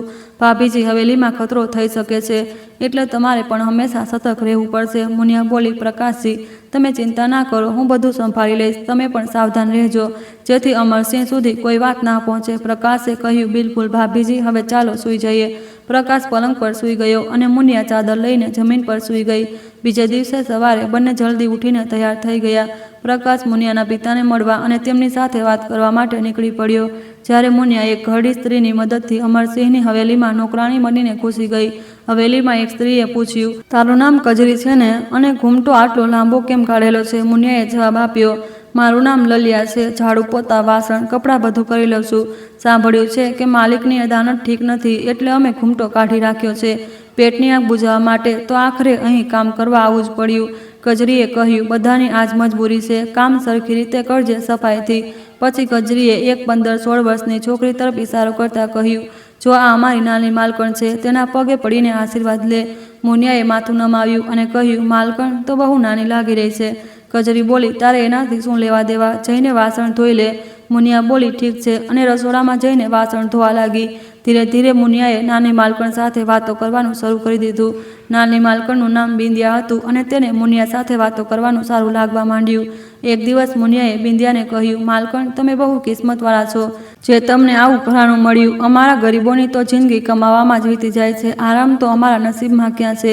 બિંદિયાએ કહ્યું, મારું નામ બિંદિયા છે, અને જ્યાં સુધી કિસ્મતની વાત છે, જ્યારે તું હવેલીમાં થતા અત્યાચારો વિશે જાણીશ તો સમજીશ કે અસલી કિસ્મત તારી છે. તારો પતિ તારી પરવાહ કરે છે, એટલે કિસ્મતવાળી તો તું છે. મુનિયા બોલી, તો પછી તમે આના વિરુદ્ધ કંઈ કેમ નથી કરતા? બિંદિયા બોલી, અમે એકલા શું કરી શકીએ છીએ? અહીં કેટલી સ્ત્રીઓ સાથે ખરાબ થયું છે, પણ જે પણ અવાજ ઉઠાવે તેને અમરસિંહ મારી નાખે. મુનિયાએ પૂછ્યું, તમને આ કોણે જણાવ્યું? બુંદિયાએ કહ્યું, કજરી દીદી અને બાકીના નોકરોના મોઢે સાંભળ્યું છે. ત્યારે જ મુનિયાએ પોતાનો ઘૂમટો હટાવ્યો અને બોલી, આ બધું જૂઠું છે, હું જ છું મુનિયા. બિંદિયા આશ્ચર્યથી બોલી, આ કેવી રીતે થઈ શકે? મુનિયાએ કહ્યું, આ બધી અફવા છે, અમરસિંહે લોકોને ડરાવવા માટે ફેલાવી છે.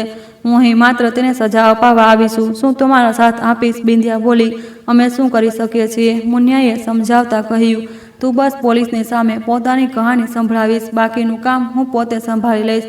બિંદિયા બોલી, અમે તૈયાર છીએ મુનિયા દીદી, તમે જે કહેશો અમે એ જ કરીશું. મુનિયાએ કહ્યું, હાલ પૂરતું તો કોઈની સામે મારી અસલિયત ના ખોલતી. સાચો સમય આવવા પર હું તારી જુબાનીનો ઉપયોગ કરીશ. બંને વાતો કરવામાં એટલી મગ્ન થઈ ગઈ હતી કે તેમને અમરસિંહના આવવાનો અવાજ પણ ના આવ્યો. અમરસિંહ દરવાજાની બાજુમાં ચૂપચાપ ઊભો રહીને બંનેની વાતચીત સાંભળી રહ્યો હતો. જેવી મુનિયા ઘૂમટો કાઢીને રૂમની બહાર નીકળવા લાગી, અમરસિંહે તેનું કાંડું પકડ્યું અને કહ્યું, તું મને મળવા માંગતી હતી. મને લાગ્યું હતું કે તું આટલી હિંમત નહીં દેખાડી શકે, પણ તું તો સાચે જ સાહસિક નીકળી, પોતાની જાતને ખતમ કરવા આવી ગઈ. આજે તને તારી ઓકાત બતાવી દઈશ. મુનિયાએ દ્રઢતાથી ઉત્તર આપ્યો, તું મારું કંઈ નથી બગાડી શકતો. અમરસિંહ મુનિયાની વાત સાંભળીને જોરથી હસ્યો અને તેને જમીન પર ધકેલતા પગથી મારવા લાગ્યો. તમારા બધી સ્ત્રીઓની આ જ ઓકાત છે સમજી મુનિયાએ અમરસિંહને હસતો જોયો અને કહ્યું, જે કરવું હોય તે કરી લે અમરસિંહ. મુનિયા જે કરવા આવી છે તે કરીને જ રહેશે. અમરસિંહે મુનિયાની વધારે બેરહમીથી પીટાઈ કરી. મુનિયાની સ્થિતિ અસહનીય થઈ ગઈ. ત્યારે જ તેણે એક મોટો ફૂલદાની જોઈ. તેને સાહસિકતા બતાવતા તે ફૂલદાનીને ઉઠાવી અને અમરસિંહના માથા પર મારી દીધી. અચાનક થયેલા આ હુમલાથી અમરસિંહ ચકરાઈ ગયો અને બિંદિયા તરફ આગળ વધવા લાગ્યો. મોકો મળતા મુનિયા ઝડપથી બહાર ભાગી, દિવાલ પર લટકતી બંદૂક ઉતારી અને રૂમમાં પાછી આવી. ત્યાં જોયું કે બિંદિયા પલંગ પર પડી અને અમરસિંહે તેનું ગળું દબાવી રહ્યો હતો. મુનિયાએ અમરસિંહની પીઠમાં ગોળી મારી, જેનાથી તે ત્યાં ઢળી પડ્યો. પછી પોતાની જાતને સંભાળતા મુનિયા તરફ આગળ વધવા લાગ્યો. મુનિયાએ તેની છાતીમાં એક વધુ ગોળી ઉતારી દીધી. થોડીક ક્ષણોમાં અમરસિંહનું મોત થઈ ગયું અને તે મૃત્યુની ઊંઘમાં સૂઈ ગયો. બિંદિયા મુનિયાને ગળે વળગીને રડતા બોલી, તું સાચે જ માં દુર્ગાનું રૂપ છે, જેણે અમરસિંહ જેવા રાક્ષસથી અમને બચાવ્યા. મુનિયાએ બિંદિયાને અલગ કરતા કહ્યું, આપણા સૌમાં માતા વસેલી છે, બસ તેમને સાચા સમયે જગાડવાની જરૂર છે. જ્યાં સુધી આપણે સહન કરતા રહીશું, રાક્ષસો આપણું શોષણ ચાલુ રાખશે. એટલે જાતે લડતા શીખો. હવે હું પોલીસને ફોન કરવા જઈ રહી છું. મુનિયાએ હોલમાં જઈને ફોનથી પોલીસને બોલાવી અને આદિત્યને જાણ કરી. પોલીસ હવેલી પહોંચી ગઈ અને મુનિયાને ગિરફ્તાર કરી લીધી. બિંદિયા, કજરી હવેલીના બાકીના નોકરો અને ગામવાળાની જુબાનીથી સાબિત થઈ ગયું કે અમરસિંહ ગુનેગાર હતો અને મુનિયાએ બિંદિયાને બચાવવા માટે બધું કર્યું. એટલે બિંદિયાને બાઇજત છોડી દેવામાં આવી. આ દરમિયાન આદિત્ય પણ ત્યાં પહોંચી ગયો. કજરીની મદદથી વિમલાજીને છોડાવી લેવામાં આવ્યા. વિમલાજી દ્વારા બતાવવામાં આવેલી જગ્યા પર ખોદકામ કરવામાં આવ્યું, જ્યાં સેંકડો કંકાલ મળ્યા, જેમાં નવજાત બાળકોના કંકાલ હતા. આ દ્રશ્ય જોઈને મુનિયા આદિત્યને વળગીને રડી પડી. બધા કંકાલોના અંતિમ સંસ્કાર થયા અને તેમની આત્માની શાંતિ માટે વિમલાજીએ પૂજા કરાવી. મુનિયાને જોઈને તેના પિતા ભાવુક થઈ ગયા અને તેને ગળે લગીને રડવા લાગ્યા. આદિત્યએ મુનિયાની સહાયતાથી બાળકો માટે એક શાળા ખોલી, જેમાં ન માત્ર ભણતર પૂરતું આત્મરક્ષાના ગુણ પણ શીખવવામાં આવતા હતા. આજ સાંજે ગામની સ્ત્રીઓ અને પુરુષો પણ ભણવામાં આવતા હતા. આની સાથે જ એ પણ જણાવવામાં આવતું હતું કે દીકરો હોય કે દીકરી, સન્માનની જરૂર પુરુષ પર નહીં પરંતુ મહિલા પર નિર્ભર કરે છે. આનાથી સ્ત્રીઓને દીકરી થવા પર આપવામાં આવતા મેણા પર રોક લાગી. વિમલાજીની સલાહ પર ગામમાં એક ફેક્ટરી લગાવવામાં આવી, જેથી ગામવાળાઓને રોજગાર માટે બહાર ના જવું પડે. આદિત્યએ ગામમાં એક હોસ્પિટલ પણ ખોલી, જ્યાં દરેક પ્રકારની સારવાર થતી હતી. મુનિયાએ ગામની સ્ત્રીઓને આત્મનિર્ભર બનાવવા માટે તેમને ઘરેલું ઉત્પાદનો જેવા કે અથાણાં, પાપડ, તલવટ બનાવવામાં મદદ કરી. જે સ્ત્રીઓને સિલાઈમાં રસ હતો તેમને સિલાઈ મશીન અને અન્ય જરૂરી સામગ્રી મફતમાં ઉપલબ્ધ કરાવી. NGO તેમની બનાવેલી વસ્તુઓ અને કપડાં શહેરમાં વેચવામાં મદદ કરવા લાગ્યા. મુનિયાના પ્રયાસોથી ગામવાળાઓની જિંદગીમાં બદલાવ આવ્યો. વિમલાજી અને બિંદિયા જેવી ઘણી સ્ત્રીઓએ પણ પોતાના માટે લડતા શીખી લીધું. ગામની પ્રગતિ જોઈને વિમલાજીએ મુનિયાનું કપાળ ચૂમતા કહ્યું, તું સાચે જ ભાગ્યશાળી છે. મુનિયા, તે જે કહ્યું હતું તે કરી બતાવ્યું. હવે બધા લોકો ખુશીથી પોતાની જિંદગી જીવી રહ્યા છે. મુનિયા અને આદિત્યના પરિવારમાં ખુશી અને સંપન્નતા પાછી આવી ગઈ. બિંદિયાને પણ તેમણે પોતાની સાથે રાખી લીધી અને એક સારો છોકરો શોધીને બિંદિયાના લગ્ન કરવાની યોજના બનાવી. દર્શક મિત્રો, મુનિયાની આ હિંમત અને સંઘર્ષની વાર્તા જો તમને પસંદ આવી હોય તો વિડીયોને લાઇક અને ચેનલને સબસ્ક્રાઇબ જરૂરથી કરજો.